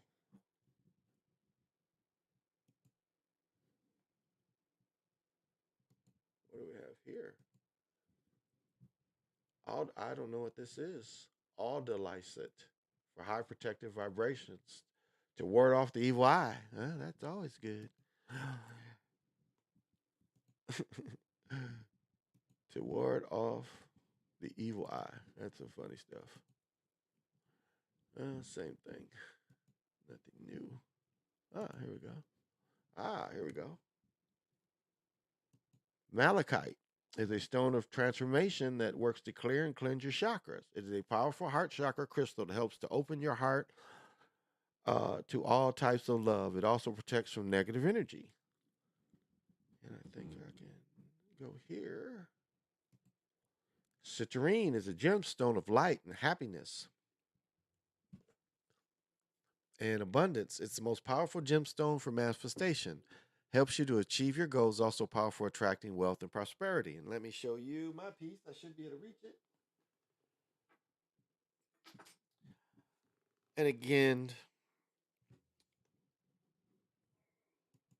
it's gold. It's a gold crystal. Isn't it funny that the crystals that are gold attract wealth, prosperity? Now, these crystals are funny. You can't have too much of this, especially in one place. This is also called a trickster energy. And how that works in manifestations is like one thing that this crystal used to love to do is knock this poster down over there. I mean, I'd put the poster up and like I had two of these in the same room. And these stones just thought it was the funniest shit in the world to, there we go, to knock this poster down in the frame. And again, if that's the worst it can do, I keep one of these in my doorway.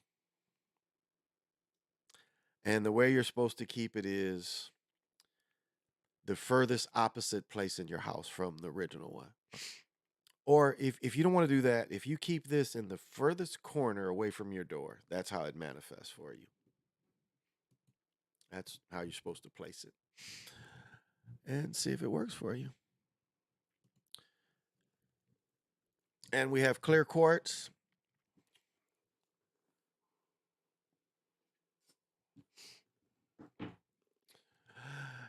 Clear quartz energizes and activates your chakras, amplifies the energies level of any gemstone it touches, and make an ideal crystal to use for others, programmed to hold your intention.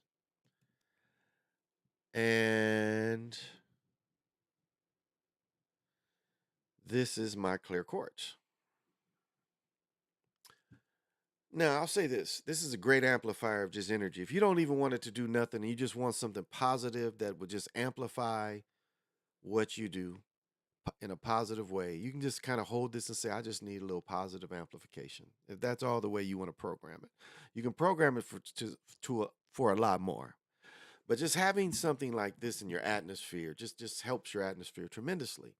Now remember, this is not a liquid. This is not really a solid. This is crystals never. I mean, even though we're looking at it, this is moving. This is moving. All these crystals are constantly moving. So yeah, I'm holding this site. So, and I don't do a lot of quartz work. So I don't want to front and tell people, I don't really do, I really should. I use them as amplifiers. But if you have nothing else, this just in your atmosphere is just great to have in your atmosphere. It's very positive. And even if, negativity is around it, you just rinse it and start again with it. But they're very easy to program for you. So, and this is just, the simplest I could tell anybody. If you ever want to get into crystals, this is just a simple crystal that's cheap and readily available.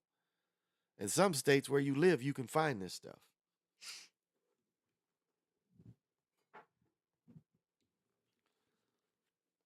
So it's, I'm not trying to make anybody's thing my thing, anybody's thing.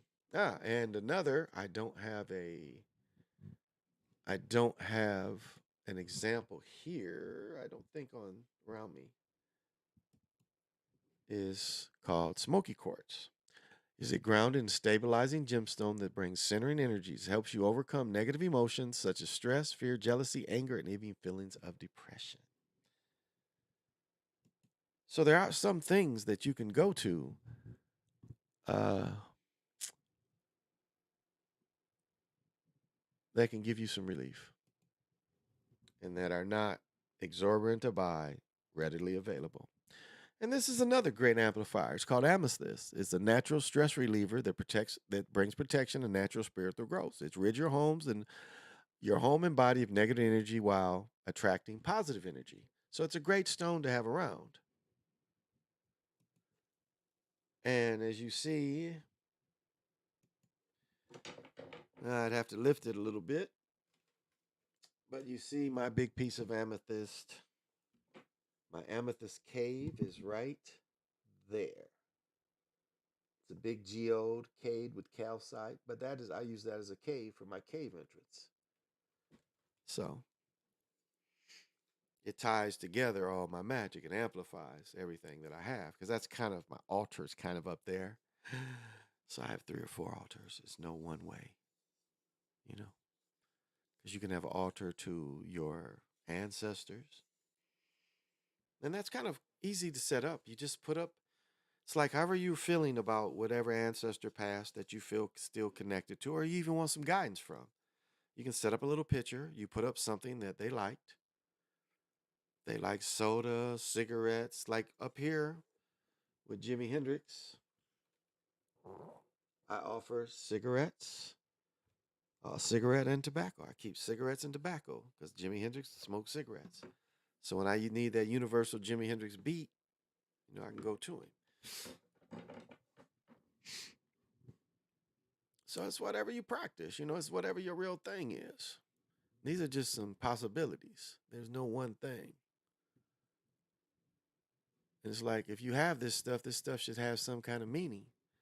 It's like if you go get a star sapphire, you have to understand what a star sapphire is. It's calming, it's a wisdom stone, helpful to meditate for mental clarity, psychic activation, increases intuition. It's has psychic protection from lower vibrational. So you could wear this ring all the time, and this ring would give you that kind of protection. You kind of understand it, why you would want a star sapphire. Because not only would it give you that, it's also going to give you um, that star energy. So it's burning things off you. And I don't have this stone, but I want to offer this. This is lapis or lapidorite. Some people call this the Northern Lights. They compare this energy in here to the Northern Lights. And healing properties is known to be a very powerful stone for one to find guidance. Oh, this is wow, a lot of it. Guidance towards the purpose with confidence and clarity is thought to facilitate creative energy and stimulate one with intuition. So, oh, this is an ad. It kicked me into an ad, didn't it? Yeah. All right. I don't want to buy any lapis. I don't want to buy that. Sorry, Amazon. Take off. Take off. Take off. Put me. Let's see. Is this a commercial? Okay, I'm into commercials for some reason. There we go. And my all-time favorite is this one, which I actually ingest. Shugite is an ancient healing stone that brings relief from stress, anxiety, insomnia. It is a powerful protection, healing, and detoxifying stone extremely beneficial for boost of your overall health energy. And I have that near me. Of course, I have this. And this you should have something like this near your Wi-Fi. I have it on. Like, don't I tell you, Form Runner kind of made me think that this could slow down your Wi-Fi. It's so strong. So put it near. Like my Wi-Fi is under this table, and this is on top of the table. Now, if anybody wants to have a crystal that'll really make you go, oh wow, and you'll feel something, it's this stuff. And this stuff is very grounding, but yet it will lift you. It'll give you a quick lift. I mean, there's not any other way I can describe it. It really, like when I harmonize, you couldn't just harmonize with this. It's like sitting with just a single stone. You have to be prepared what it's going to offer, and it's going to offer it pretty quick. Like this one, the one time I really sat with it, really like. Whew. And there's another little article about. Let me see what this is. Let's. Here we go. A little bit more about it. It is an ancient stone believed to be almost 2 million years old. It is a very powerful stone that's said to be the miracle stone or the stone of life. It was formed when there was no life on earth, deep within the earth. It is known for its incredible healing and protection properties. I like to think of the stone of transformation because it is a stone of superpower, the stone of alchemy, due to its amazing properties. It's unlike any other stone. Um, Shugite cures and protects. It cures, protects, rescues. How does it rescue? Purifies, heals, protects, normalizes, refreshes, even stimulates the growth. It kills and devours anything that harms people and other living beings, and concentrates and restores all that is good. The scholars who have studied Shugite is one whose voice declare it's a miracle from the book of Shugite, the Stone Savior. Oh, I've got to look at that. Let me write that down. Didn't know about that one. Shungite, the Stone Savior. Yeah. Assist in evolving spirituality, restores emotional balance, powerful protection stone, shields the wearer from negative energies of all kinds, and does not hold negative energy, including psychic protection, removes negativity energies and thoughts, shields from harmful electromagnetic frequencies, from cell phones, so forth. So it's a very powerful stone, yet it's very practical. And then, of course, Motivite. Is there a way I can make that bigger? I didn't make it much bigger, but a little bigger. It's a very powerful stone of intense and high vibration. It belongs to the Tektite family of crystals, which is exactly a glass. It's a natural green metallic glass and is one of the best known stones for psychic protection. It's high energy and makes it a favorite choice for people on their spiritual journey. Around 15 million years ago, a meteorite of enormous size fell to Earth in the Czechoslovakian mountain region, rivers. All known motivite comes from this source. This event is believed to have created melted material that fell to Earth and created these beautiful green crystals. It actually something blew up and went in up and came back down is what it did. Stones from space that help to open and activate the chakras, specifically the third eye and crown chakras, but its vibration tends to go where it's most needed, the physical and etherical body, and will settle in the center of its heart. It aids in expansion of consciousness and transformation. And as you know, this is my. Let me see.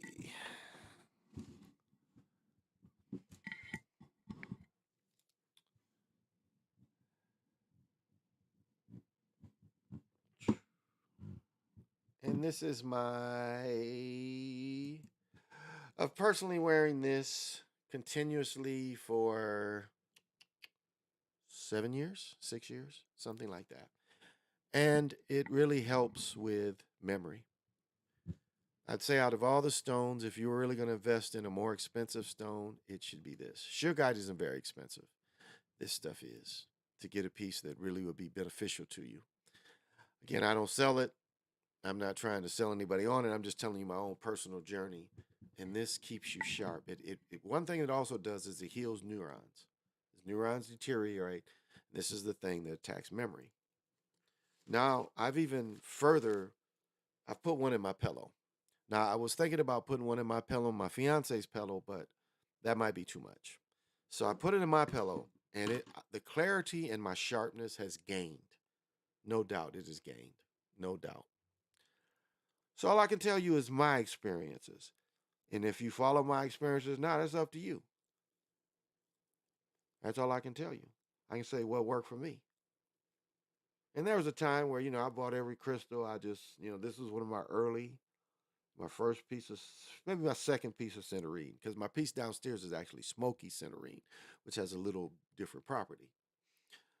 But this is like the perfect piece for my hand. And so I don't spend a lot of time with it, but it's like I could carry this all the time.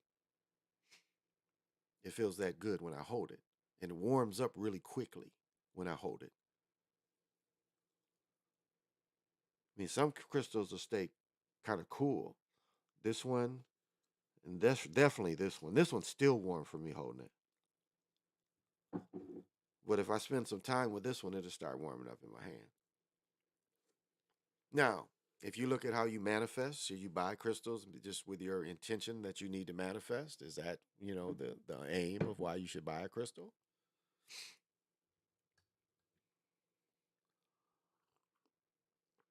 Because nothing is going to happen overnight. You can't get it overnight. It takes time. It takes time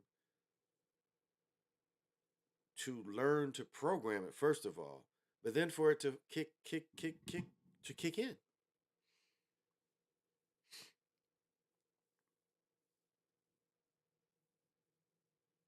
If you understand how everything works, it's not going to work the first day. And this is, I'll say, the fallacy of people when they start trying to work with something new, no matter what it is, new religion or everything, people don't pay attention to the little improvements that could come. It's like when you start working with crystals, you have to look at everything. Like when you work with something like here we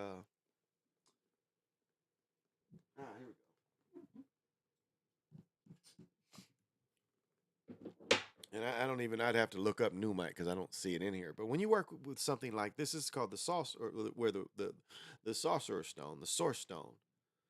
This is a great stone for when you taking that trip and it's with you. This is going to look out. It's gold in this too. And so it's going to actually give you a little light in the dark, unless you are from the gold. But the most practical thing, this thing will make you so logical. If you need to have a logical state of mind, this is an excellent stone to start working with. Because before you know it, everything you do is starting to become more regimented. I mean, it's really interesting the way it works. It's like you just become more practical. Uh, I mean, even things you do, it just working with this a little bit. And again, success is any little thing. Because people get into stuff like this and they think, where's the big boom? And it's never that. It takes time for all this stuff. But this is something again where you'll start just seeing how it integrates with your thinking, ingrains with your thinking. This is one of the stones that will do that. It'll start helping the way you think, and more in a practical and logical manner. And this is, of course, in the wand. And the wand is kind of, just as much the stick wand. These wands are the same kind of thing. You try to get the energy moving through it to aim at what you need, the energy to go to. And if that energy is you, that's okay too. You understand?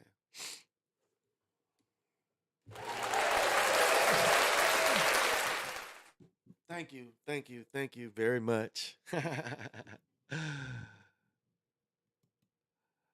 And so, this is just a little of my things that I'm into. That's all. And just trying to share some of this.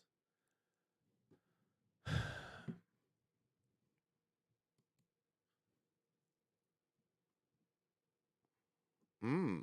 Gosh, should I show this kind of stuff?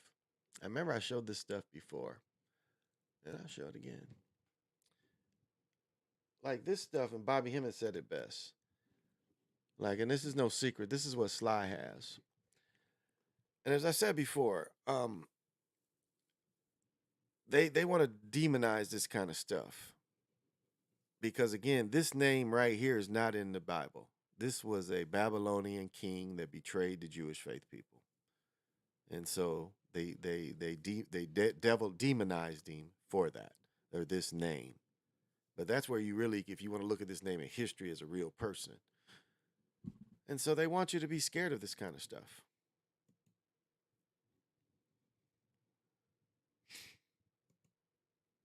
And they give you these kind of figures, the names of these different demons, legions.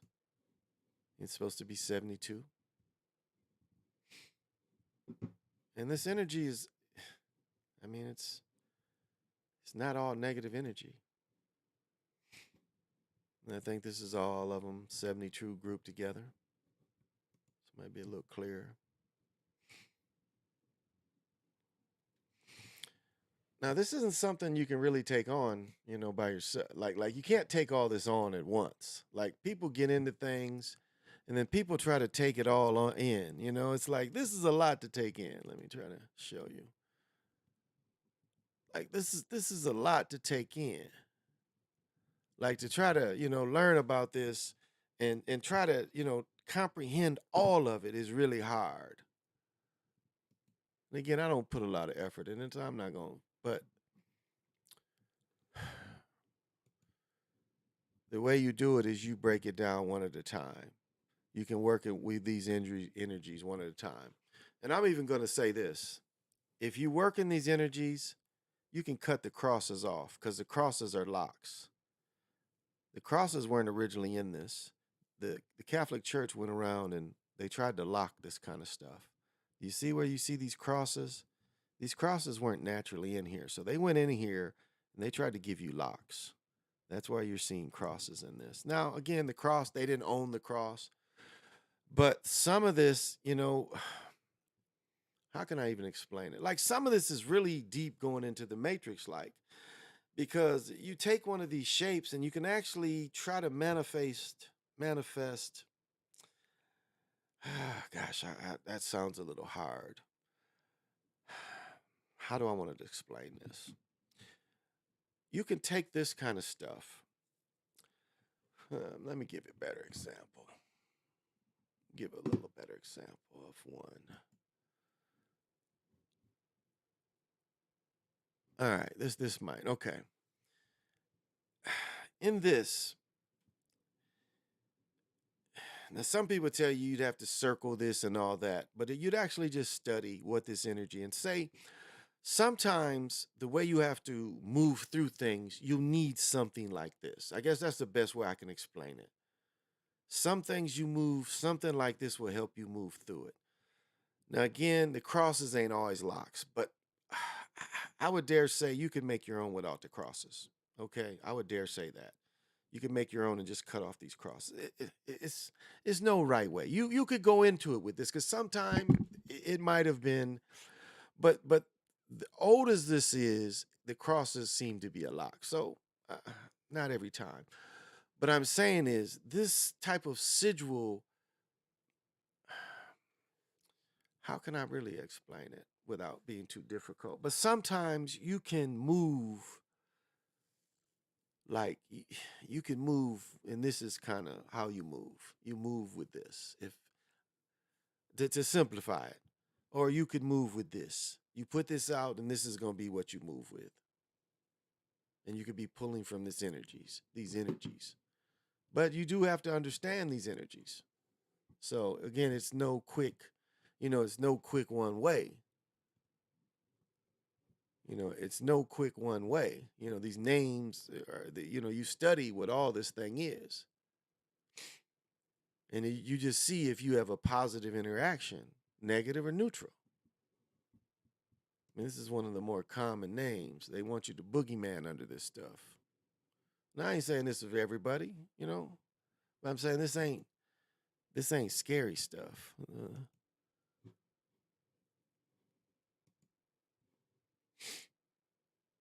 And so if you even take this kind of stuff on, don't try to take all of it on. Find a small little part and try to see if you have any reaction to that instead of trying to take it all on. That would be the wrong way because let me say it like this.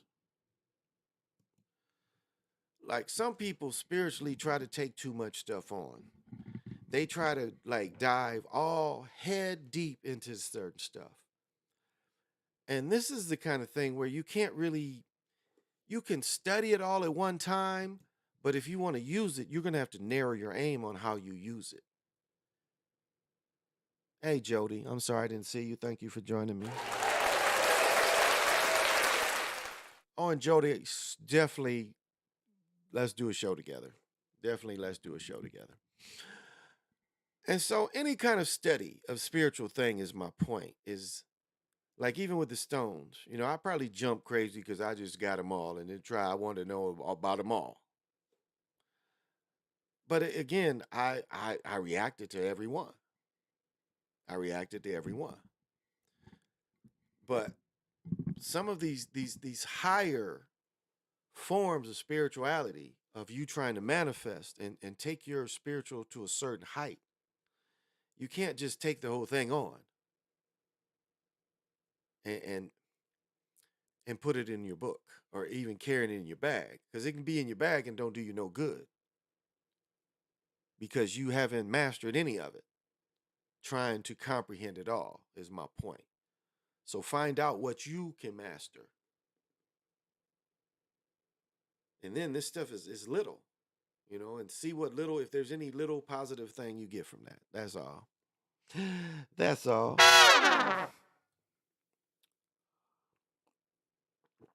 But good evening. What is it where you are? It's a little earlier. Where was my time? Okay. Cool day tomorrow. Not too much to do, but watch games and love my family. Love the people I'm around. I mean, I only got to see my ex-wife for a few minutes, but that's more than enough. And got to some good information, but it's just look at her and she's done the best she could do. And me bringing her here in the few years we spent together was the best thing that happened to her. And it wasn't meant for us. It was meant for us to have 3 children together, but it wasn't meant for us to be together. Now, she made her path hard because her intention was never good towards me. But it helped her and my youngest son, definitely. And my other 2 that have lived here. And even my oldest one, he lived here. So even though we're not together, my influence on her affected her in a positive way where she could have a much better life than the life she had. Now, she's suffering from health issues a little bit, which, again, is her fault from her way of living. But it's still, because if she would have had the issues in her previous life, she might not have been here. I mean, she comes from a family where the women don't live very long. I think her mother passed at 53. And so I still could feel joy from a person that I've known for 30 years. And a person that I don't know her anymore. We haven't been together 5, 6 years. But we've known each other for 30. Our oldest child is 27. And so you ain't got to be enemies with these people, Like she never really had to pay me. The majority of our children's lives, I've had the children. I got full custody in 10. But before that, two of my children, like my child, my one child, my middle son, she gave me him at 6 months. I had to take my oldest with her at 2 years old. I was like, I'm tired of going through this. I'm just taking him. You want to live a certain way? He gonna live with me.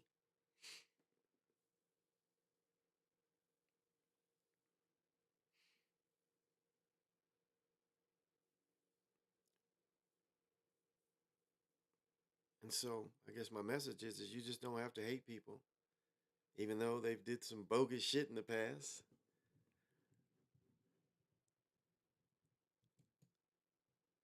You look at it for what it was. It was a time where it was cool, and even now, I look out for her,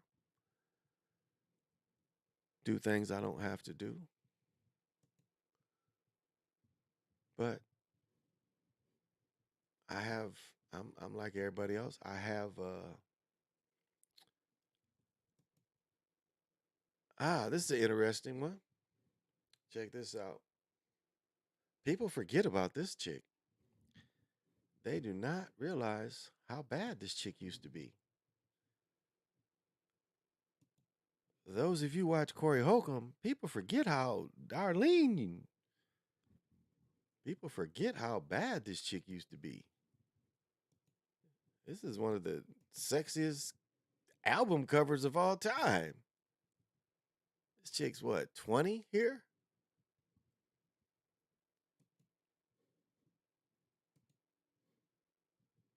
People forget that.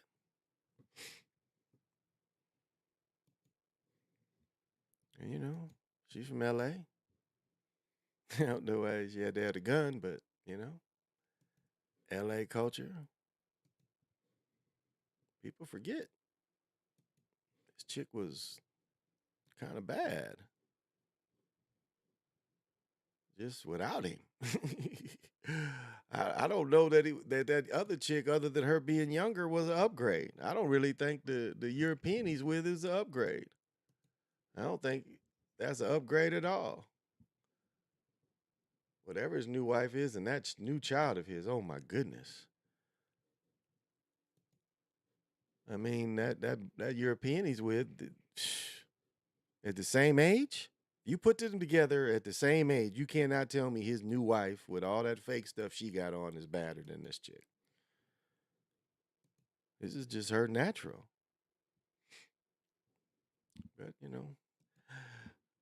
a man can only do what a man can do.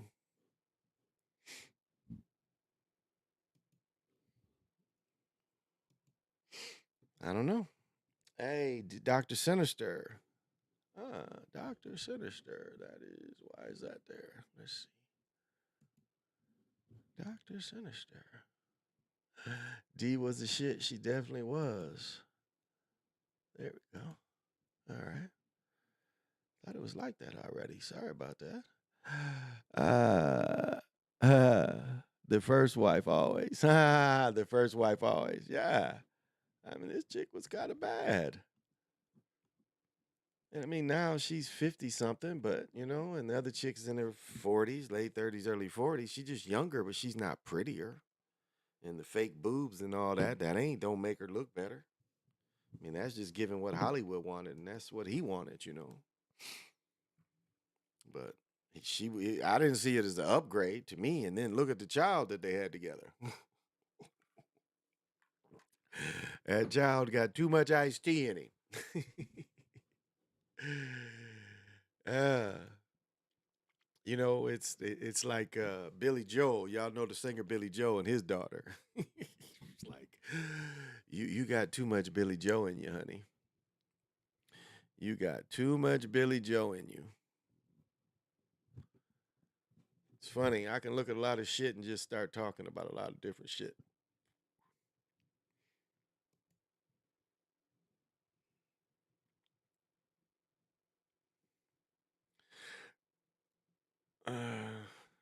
Kind of showed this yesterday.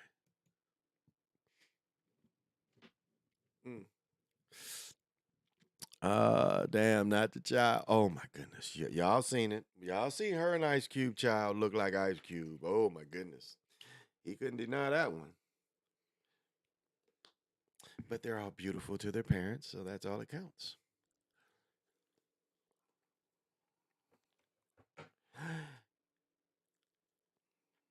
Just shows you, it's like we get these ideas of what beauty is and who our woman would be instead of seeing who you vibe with, you know? Like who do you vibe with? Why is this there? Oh, okay, I see. And life is about who you vibe with and how they make you feel. That's what life is. Like you said, what we have is much more than they can see. And if people can just, you just worried about how your woman look and um yeah, that's nothing to worry about. It's just like who you love and how they make you feel. That's love. And that's all you should can be concerned of. And I think people get into certain positions where they say trophy wife when he had one. I mean, that's the problem. The trophy wife get old, and then you got to find a new trophy wife. I mean, I better not wipe my eyes. I don't know. I wear glasses and my face gets greasy, and that grease gets in my eyes. Oh my goodness, that's such a burning. Oh, that grease off my face from my glasses, just such a burning thing. My glasses in here, yeah, around here somewhere. My daughter's work,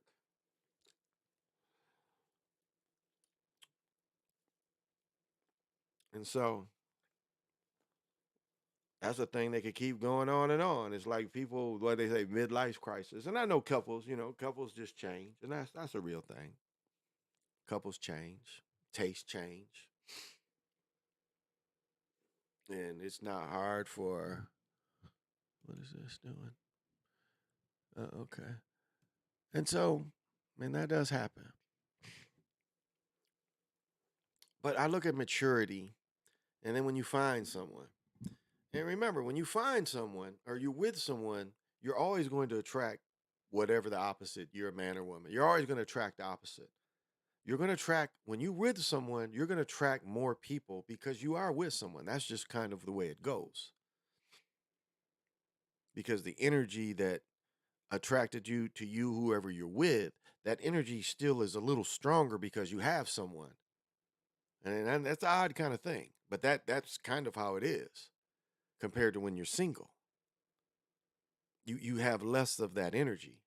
And people experience that all the time. It's like I was single and nobody liked me, and all of a sudden I got somebody. Well, there's a reason. You're putting out a different kind of energy now, and that energy does attract other people, and that's maturity. Knowing that, you already know that I got somebody, so I know I'm attract other people. So I'm not surprised that other people, look at me a certain way or we start talking a certain way because I'm in that kind of thing. But I'm not in that kind of thing to draw anybody else to me. That's maturity. So as these new people come, you can like, okay, nice to meet you. Or you see someone and you know you don't have to pursue it because you already know what you're pushing out is going to attract people. Because people together are more powerful. I mean, that's just a fact. A couple is more powerful. It ain't got to be a power couple. It's just a couple in general is more powerful. Can get a lot more done. And that's why all this against marriage is ridiculous, is silly. And young people talking about they don't want to get married. Why? This is the stabilization of society is married people and families. That's what a civilization is all about. Is family, marriage, children. That's the society. The family is the starting thing of the society. Is the family. I mean, this is one of the biggest difference in me and in people in people 20 years younger than me is when I was young. My aunt had 7 or 8 children. I had another aunt had 10 children. My grandmother had 4 sets of twins. 2 sets died. My grandmother's first 4 children were twins. She got pregnant twice and had 4 children. Pregnant twice. My grandmother thinks birthed something like 14 or 15 children altogether. I'd have to go count. Maybe it's 10 or 11. Now, my mother's from a small family. There's only four of them. But I've known others. I went to school with one family had 20 children. I mean, when you have 20 children, you're like, I went to school with the middle of them. Like the older ones was when I was in high school, the older ones was in their 20s and something. So this was very, very common. Used to be. Now they tell you they don't want you to have too many. That's why I'm happy. My brother has 7 or 8. I have 8. My brother has 7. I have 8 children. And yes, they're by four different women. And no, I mean, I'll say this. It was like none of my children that I wouldn't have really, I tried to be with at a certain time in my life. And even like my daughter, I see, like when I lived in Michigan, I saw my children, my 2 boys, every other weekend, like clockwork. From the time we broke up, it was seeing my children during the week. When I used to be a police officer, I would watch my son. My son was 1 or 2 years old. She worked as a school teacher. I worked nights. I'd come into the city, even though we wasn't together. I'll stay at the house with my son. Sleep off and on. If I had to work, I'd watch him till she got back. Go see my other woman. Go to work. That's how we worked it out.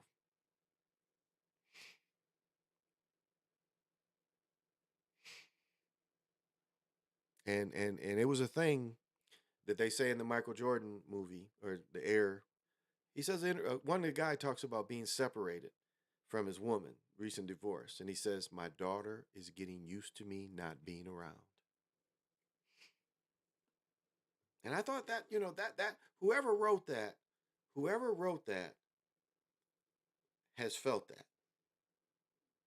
Whoever wrote that has felt that.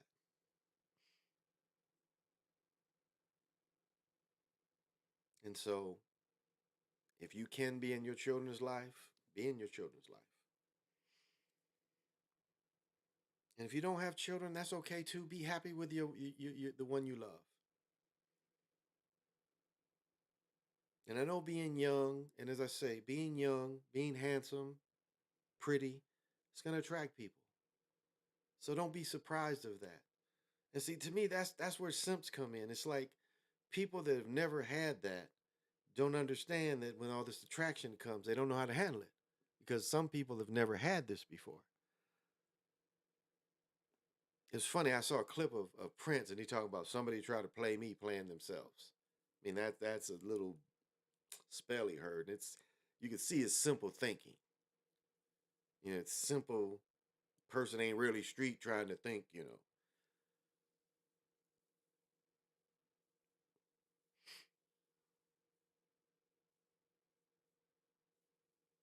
I mean, everybody is different things for everybody. There's no one way. But I'll say this: is it's to me it seems like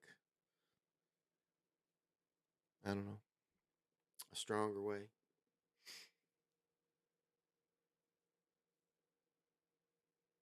And so that's why when I get married in November, that's what I'm trying to show my children.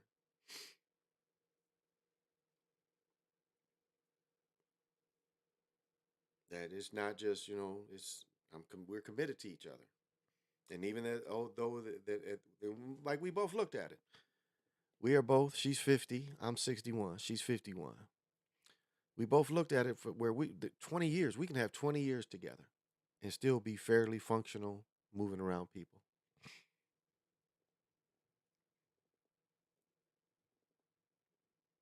And when I'm in my 80s and she's in her 70s, it's gonna look like we've had a lifetime together. When we look back at 20 years, because the days go by and you get comfortable and this years go by.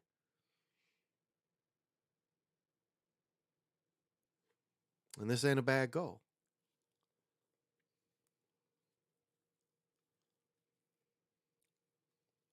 And so I just say that there's always a way. There's always a way, and there's somebody for everybody. That's what it is. Ah. And just remember, if you follow an ugly person home, when they open the door, it's going to be an ugly person behind that door. If you keep that memory, you can't go wrong. You can't go wrong doing that. Oh, I feel like I'm in a good mood tonight. I'm in a really good mood. I'm really vibing high, and just kind of wanted to share some of this vibration with everybody. Um, yeah, that's about it. Didn't really have too much planned other than the game. Appreciate Zach Hubbard coming in and being a man about his business. Thank you very much. I appreciate that. And yeah, I ain't got to cuss nobody out, talk bad about anybody. You dig? But I can respect a man that stands on and says, hey, this is what it was. I'm sorry. Okay, cool. You know, what was your intention? My intention was cool. Okay, you can come in here anytime. I appreciate the information. I've said that. I appreciate the information, and that the information is a way. It's not the only way, but it is a way. And there are times where you look at these stories, and if you know gematria, you can look at the stories and you like this is bullshit. And that's to me that's the strength of it. Is you don't even need to know the gematria. You just have studied enough people that do it, and you say, okay, I see the patterns that you're saying. Now, I'm saying it ain't for everything, but there's been enough of this information pulled out where you should be able to see and say, okay, yeah, this story is some bullshit. They keep putting the same stuff out. Now, do they put the fake numbers out too? Yeah, and you can even decipher that when they put the fake numbers out. You see what they put them. He's like, okay, look at what they're trying to do here, and you decipher from that. And that's what it. That's the aim of it. Without we ain't like with me. I don't have to convert anybody to anything. That's never been my deal. Like I'm not even trying to convert you to crystals. That's on you. All I'm saying is the possibilities. And so all you can do is you just can put the information out there. And it's how people respond to the information. That's all. And so to me, I'd rather have a camp of everybody. And if I say something and people say, hey, this is what today's, I'm like, thank you. I ain't sitting here and, block you. None of that stuff. I appreciate it. If it's something I get wrong, I appreciate somebody say, well, this is this. Okay. I read it wrong. Like we was talking about Baylor with Lorenzo. I knew I read Baylor in the championship game. I thought they won. I misread. And I have dyslexia, so it's not hard for me to flip certain events around. It's not really that hard. Because I remember just when Baylor was in, I remember looking through and I was like, here go Baylor. And then they lost. I didn't read the full thing. I remember seeing them in the championship game because I looked at all of them. I remember I was like, but I didn't pay attention that they lost. So, but yeah, Monday should be pretty easy. Should be pretty easy money. Looking at the game today, I would be surprised if it wasn't another under game. Because San Diego State, I don't think people. Let me break that down. I know I'm going everywhere, but one thing about the San Diego State game is they did not score. They stayed at the 40 mark when they had 40 points. They didn't score for about 4 or 5 minutes, and then they allowed them with the runs. But they at 40, they were stagnant. I don't know if y'all remember that in the second half. They were very stagnant coming out, and they stayed on 40. And Florida Atlantic had a nice run, and I think that's where they got their biggest lead was during that period. And then the guy shot, if you remember, number 20 hit a three, which definitely was manipulated. When they did their run, that number 20 hit a three, manipulated, boom, boom, boom, boom, boom, went in. And then number 33 hit a shot. So they went on their run. Because number 20 didn't, he was their man. That's their scorer. He didn't take the last shot. He wasn't even in. If you listen to the play again, one of the announcers says that they ain't even got their scorers in.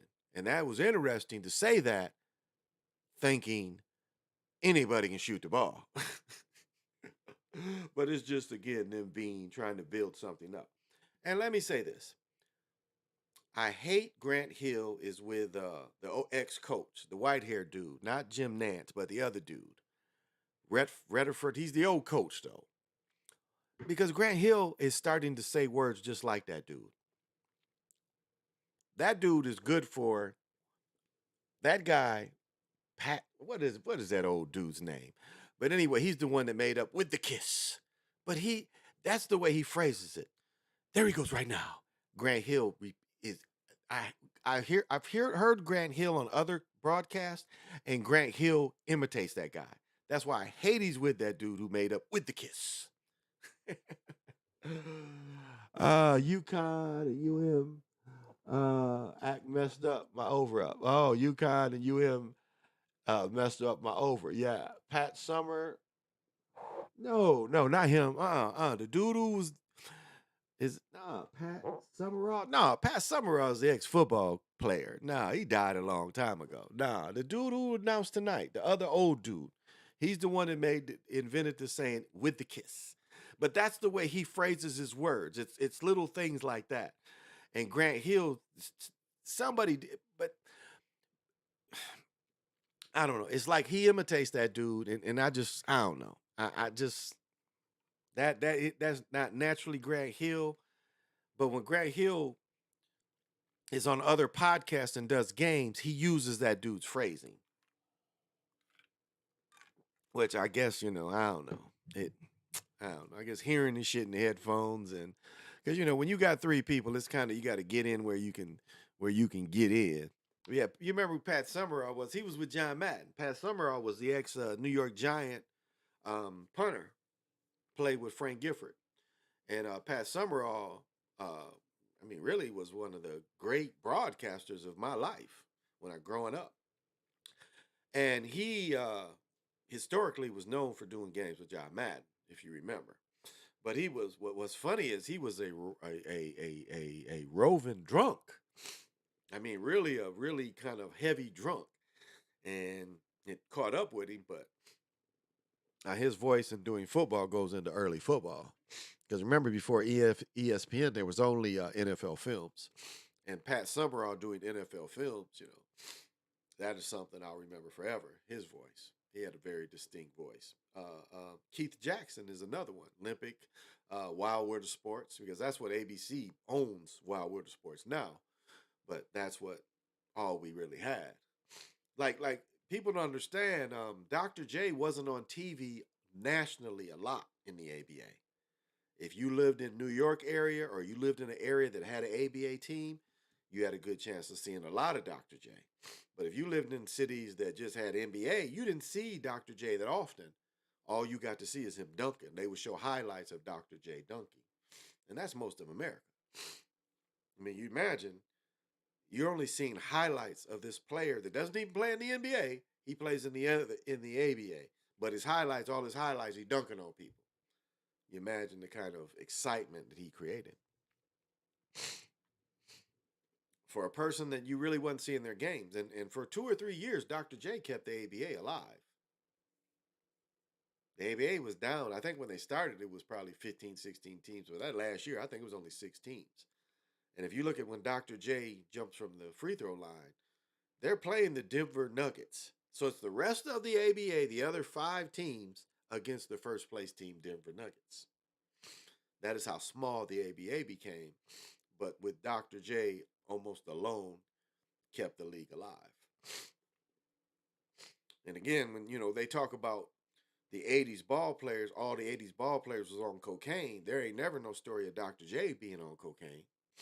There ain't never no story about Magic Johnson being on cocaine. Jabbar. Well, Jabbar tells you in his book he used to freebase.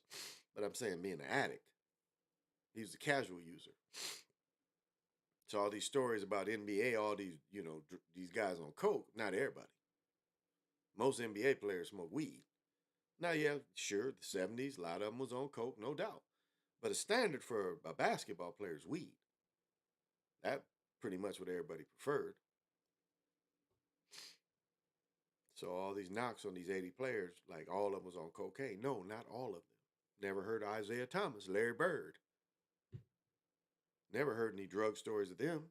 They talk about these fringe players that wasn't great players. Like Marvin Barnes was a decent player, but he wasn't a great player. He played with, he played with in the ABA, but then when he went in the NBA, he was, a journeyman.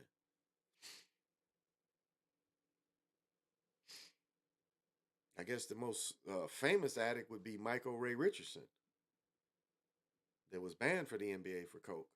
Another one is what's the Atlanta player? John, can't think of his name. Played for Atlanta, but he was banned. So again, these wasn't faces of the league. I mean, look at the champions. I mean, look at the NBA champions and see how many cokeheads you saw in the 80s. The cokeheads I can think of, like John went to Maryland. He's the drug guy now. He was the number one pick of the NBA in 73, 74. John Lucas, another NBA addict. But again, look at his career. So, the saying that the 80s and the 70s and 80s was just cokeheads is wrong. Wasn't that. Wasn't just that. My bad. It's Jim Nantz, Bill Raftery. That's the one with the kiss. Bill Raftery, ex-coach. That's how he got his start. He was the ex-college coach. And Bill Raftery he'd been in this NCAA since Magic was probably playing. Him and Billy Packer. Billy Packer died. The three of them used to be, Grant Hill took Billy Packer's place. He got sick and died. But it's Bill Raftery, Billy Packer. And there was another dude before Jim Nantz. Because Billy Packer did when Georgetown won the championship. I don't know if y'all remember when it was Billy Williams they was interviewing and Billy Martin. Both DC dudes. And Billy Williams, who later played, both of them played pro. Billy Martin played somewhere. Billy Williams, I know he played for, because I met him. He played for Denver. He played for Denver. But anyway, Billy Williams is getting interviewed. And again, this dude is a freshman. And he was like, yeah, we was taking Olajuwon. We was taking it to the hoop with the big fella. And then he froze and he said, damn. Because like he couldn't, he got nervous. And Billy Packer didn't know what to say. And the other dudes kind of looked at him. They on live TV. And he says, damn. Oh, and don't forget, Magic Johnson. What did Magic say? Magic said something like motherfucker. That's why he went off NBC. One of his broadcasts, he cussed. And they took him off NBC. And remember, when they took Arsenio Hall off, they put Magic Johnson in the studio. Do y'all remember that? And they had the nerve to have Arsenio as a guest. And I know Arsenio was probably pissed. And then the people that got famous, well, no, that was a different story, but y'all remember that. And it didn't last very long. They tried to put Magic with Tommy Davidson. Y'all remember that when Magic was with Tommy Davidson and they tried to make Tommy Davidson like the Jim McMahon character, with Johnny Carson and shit. He had a Jim McMahon. And that had to be, Jim McMahon had to be a fun life. That motherfucker's on live TV drunk almost every night, late night. You ain't got to do nothing but sit there. You just tell jokes back and forth when Johnny asks you some shit, but you buzzed every night on TV. And you're on TV 5 nights a week. And you get your geek on. Look at that old shows. The Ed be in there fucked up. Yes, the Magic Hour. Yeah. And I'll tell you a conservative. His name is Kudlow. Cutlow was Trump's finance man, okay? And I brag all the time about I watch Fox News, but I watch Fox Business, okay? I watch Fox Business. And when Cutlow was working with Trump, I wanted to do a video because Cutlow was coming out of the White House fucked up. They would interview this dude and he is slouching his words and shit. And I mean, it was like every day they was interviewing this dude. Every day he's coming out of the White House drunk. And I'm like, wow, nobody is. And you know how he got rewarded? He has his own show now, y'all, on Fox Business. This dude who every day when they would interview him coming from the White House was obviously drunk. Slurring his words and shit. And I'm like, why do they keep bringing this dude on drunk every day? Doesn't make sense to me. Make that make sense, y'all. Make that make sense. This guy's coming on drunk, and they reward him with a show. So I don't know.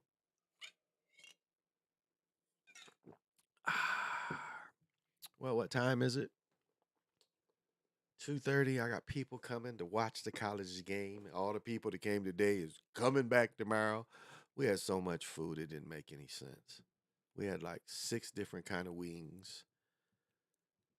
I can tell you how many fruit trays, cracker meat trays. Yeah, we had a ton of food.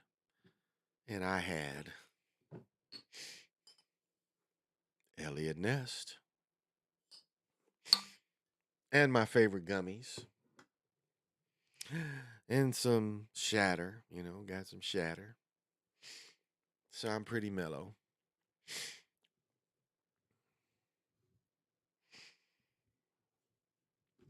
So I just try to make some observations in the world. That's what I try to come on and do and make some observations. I said before, still don't have the room completely done. I'm replacing those pictures and putting pictures in front of me, putting pictures here. So the room is not completely done. The system is set up, but not completely. So I've got other stations for mics. I've got to find my other mic.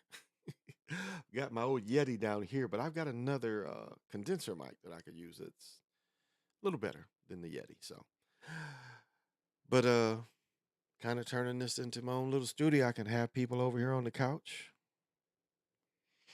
Now, if anybody wants to come up here, this could be a casting couch. You want to volunteer? I'm just joking. I'm just joking. Oh, in my video, when you hear me say choke yourself, now here's parents.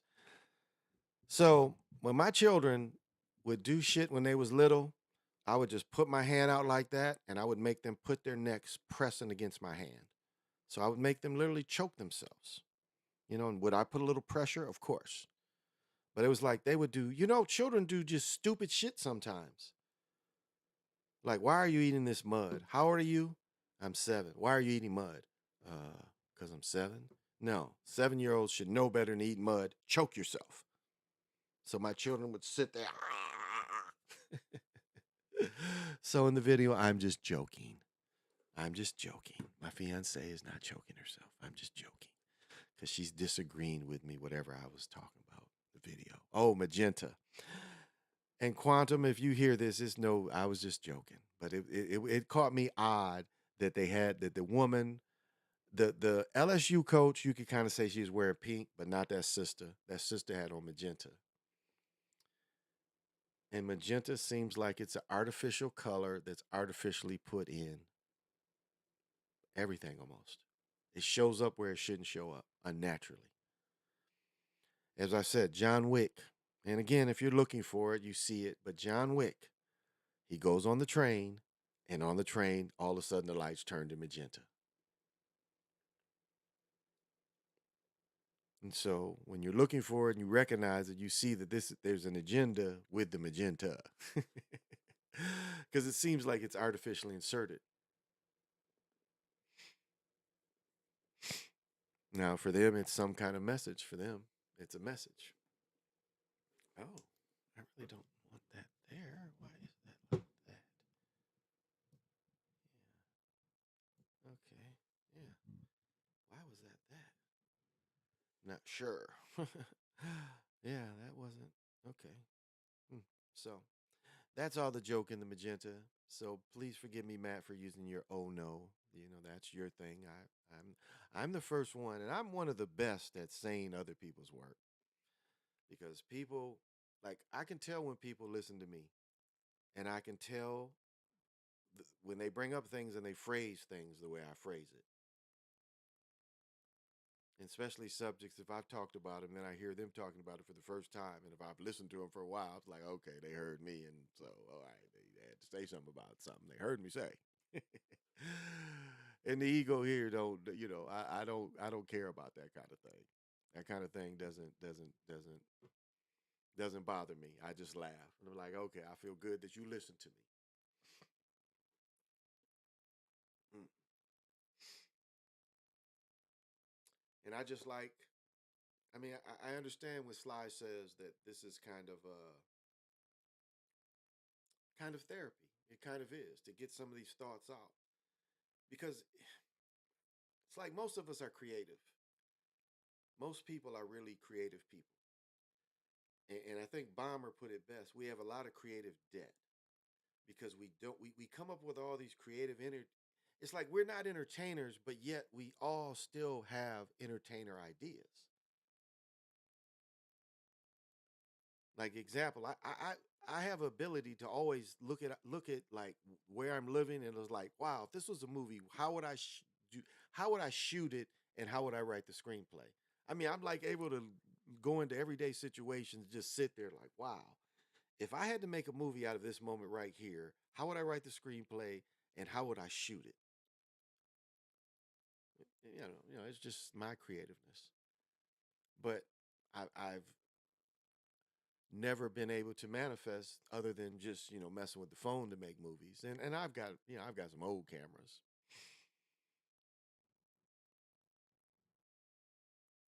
Just like you may sit there and just start rapping. And not trying to be a rapper, but it's like you spit some bars and you're like, well, damn. Why couldn't I put this to good use?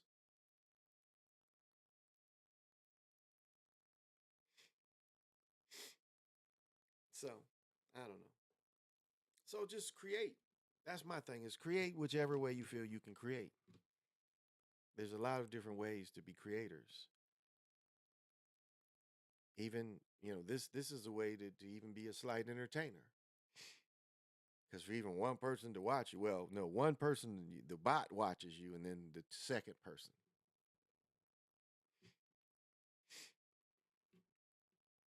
But I'll say this: I don't try to come up here and put a lot of dishonesty up. And you see my attacks. I don't really attack people. Tonight was a perfect example. I ain't never said he wasn't shit. Like other people say, I ain't never said my man ain't like that. I never have to say that. I ain't nobody said that. Even people I've done bad business with, you ain't heard me say nothing bad about them.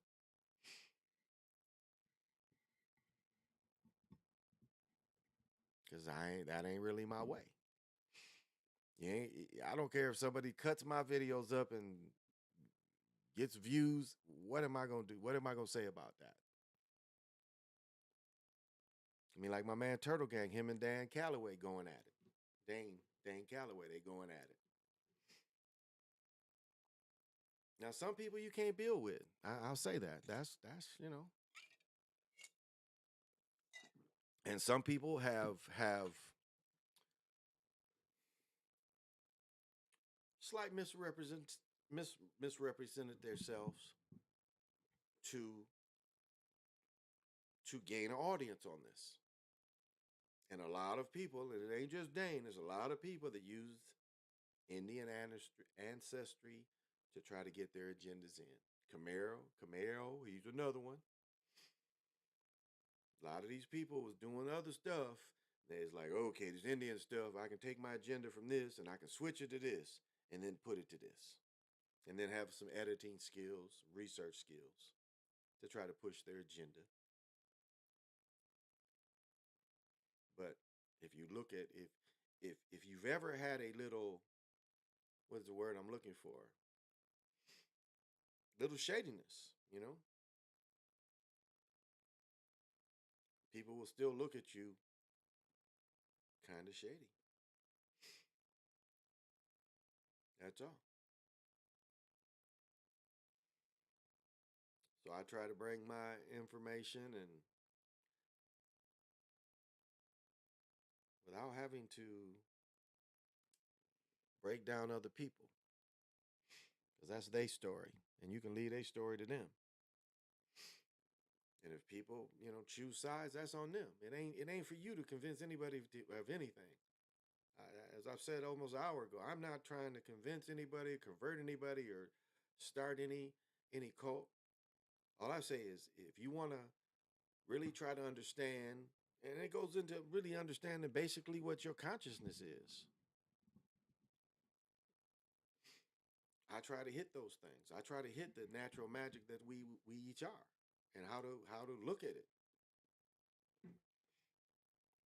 because some of this stuff is just so abstract. It's hard for people to make other people understand it. Even I get caught into that. It's like, how do you explain it? Some stuff is hard to explain,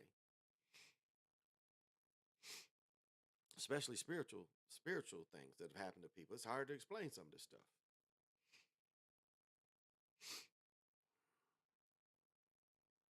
And so I just try to make some points that to see if it is helpful. Well, let me see how long I've been going. Ooh, 2 hours and 40 minutes. I am pumped up tonight. Gosh, and it was so nice, my brother, to check in on his birthday. He had another birthday, and it's always nice. It's always nice to see the family gain another year. And that's what's funny with women. It's like women celebrate their birthdays, and they really celebrate, that they're getting older. You would think if anybody didn't celebrate birthdays, it's women. But women go just headlong with their birthdays, like it's the greatest thing, and you're celebrating the end of your youth for most women. Like you're 28, 29, 30, 31, 32. Like that youth is going away, honey, and you celebrating it going away. And that I find odd. And everybody should be happy or joyful, but I just find that the prolonged celebration that women do and how they expect you to feel about their birthdays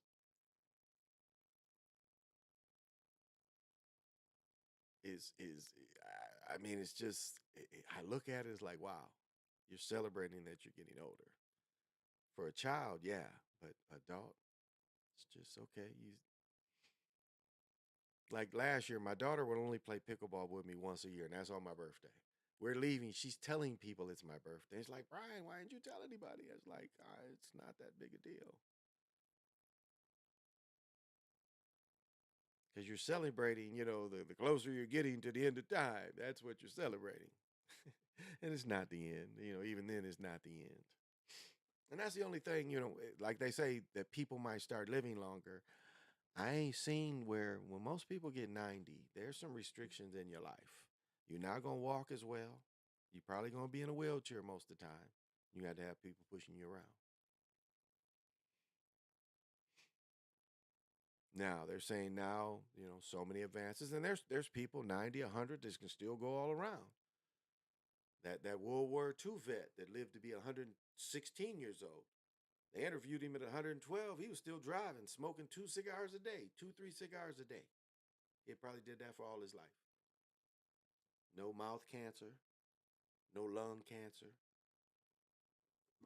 There are people that smoke cigarettes their whole life that never had any problems. You know that, don't you? I mean, let me repeat that. There are people that live their whole life smoking cigarettes that never get cancer.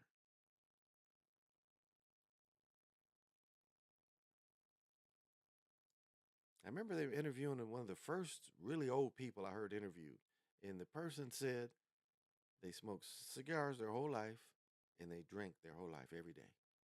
Not alcoholics, but drank. They said they felt that helped them. But there's people that smoke cigarettes 70, 80 years, don't get cancer. They don't get cancer. Now, that ain't for everybody. But I'm saying there are people that live their whole life where cigarettes didn't affect them like that. Now, most people, long-term effects. My grandfather.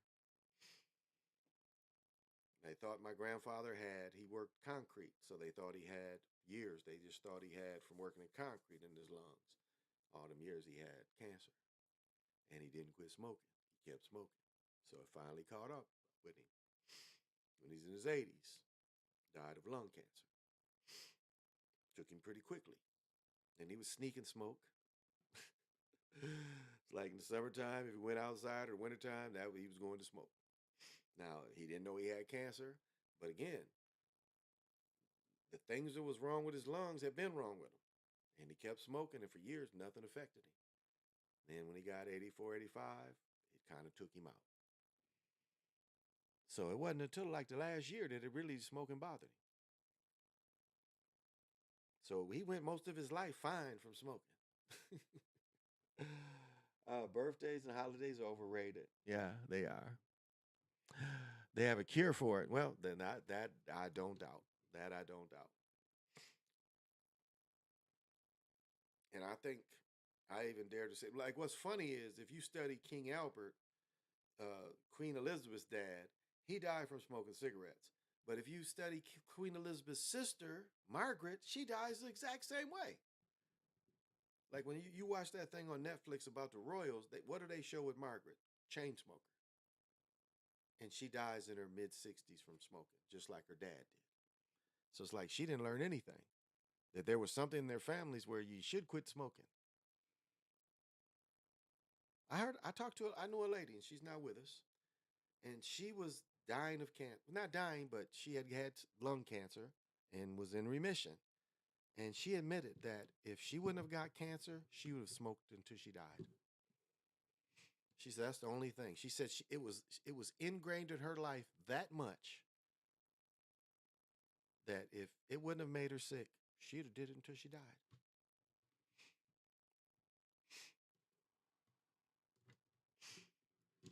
They're alcoholics. An alcoholic is kind of because I know I could drink every day just because I like the way beer tastes, but it's not good to drink alcohol every day.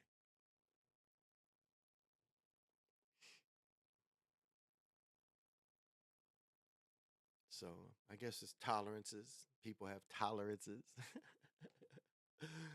All that has to be considered. I ran out of water. There's no more water. Oh, bummer. Probably need to stand up anyway.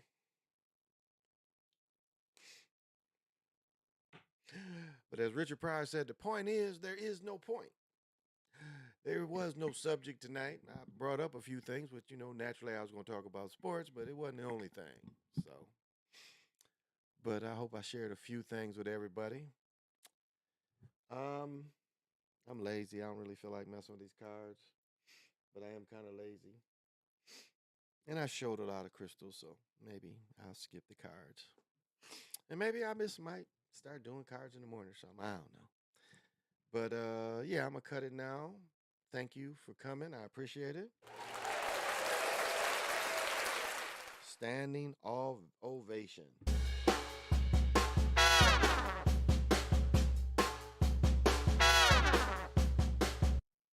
And coming to hear old man's heartbeat.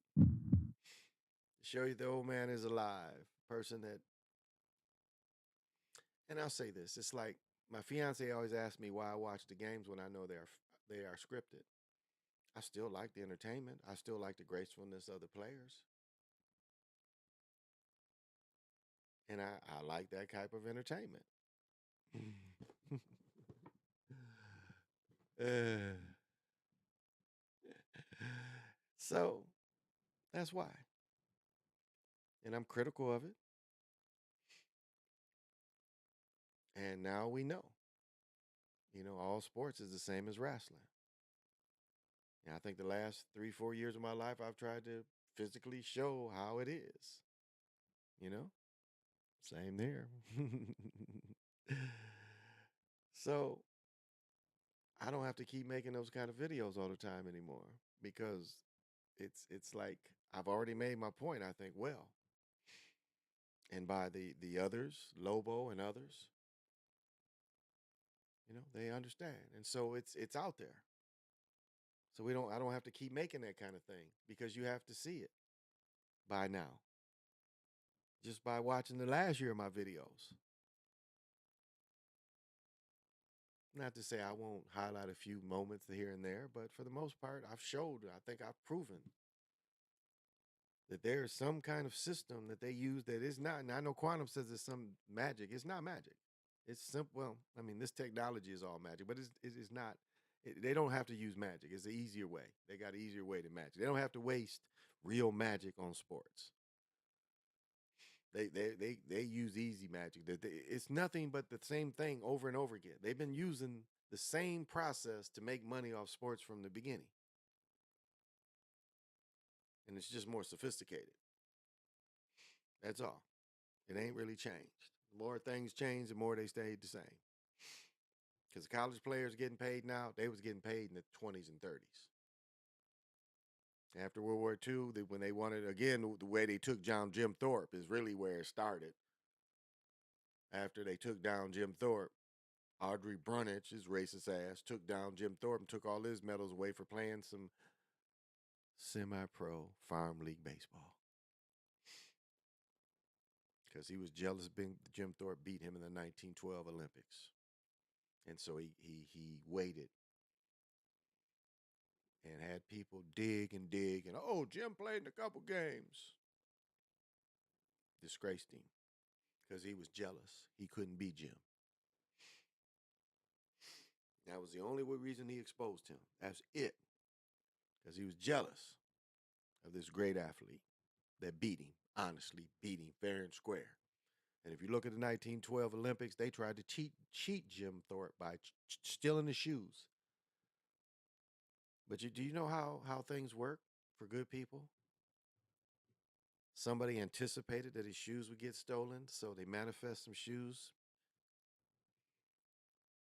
He's in Sweden. He has no shoes on the cinder track. But yet he's looking in the trash and somebody threw shoes away that it was different sizes.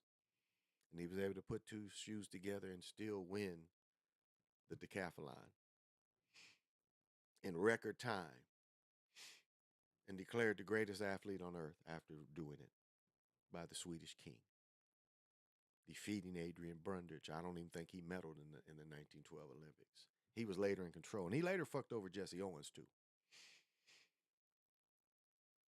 So,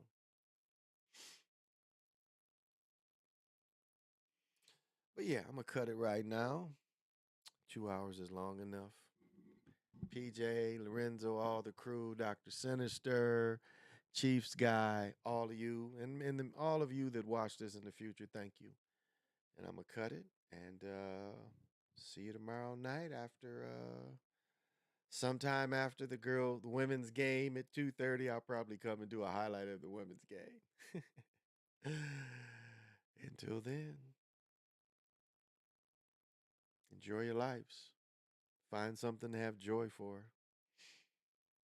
Smile when you can. And know that everything you have is enough. Despite maybe the ideas of what you see and what you hear and what you're influenced by. But everything you have is enough. You're enough. Remember that. This is the Chocolate Mountain Show.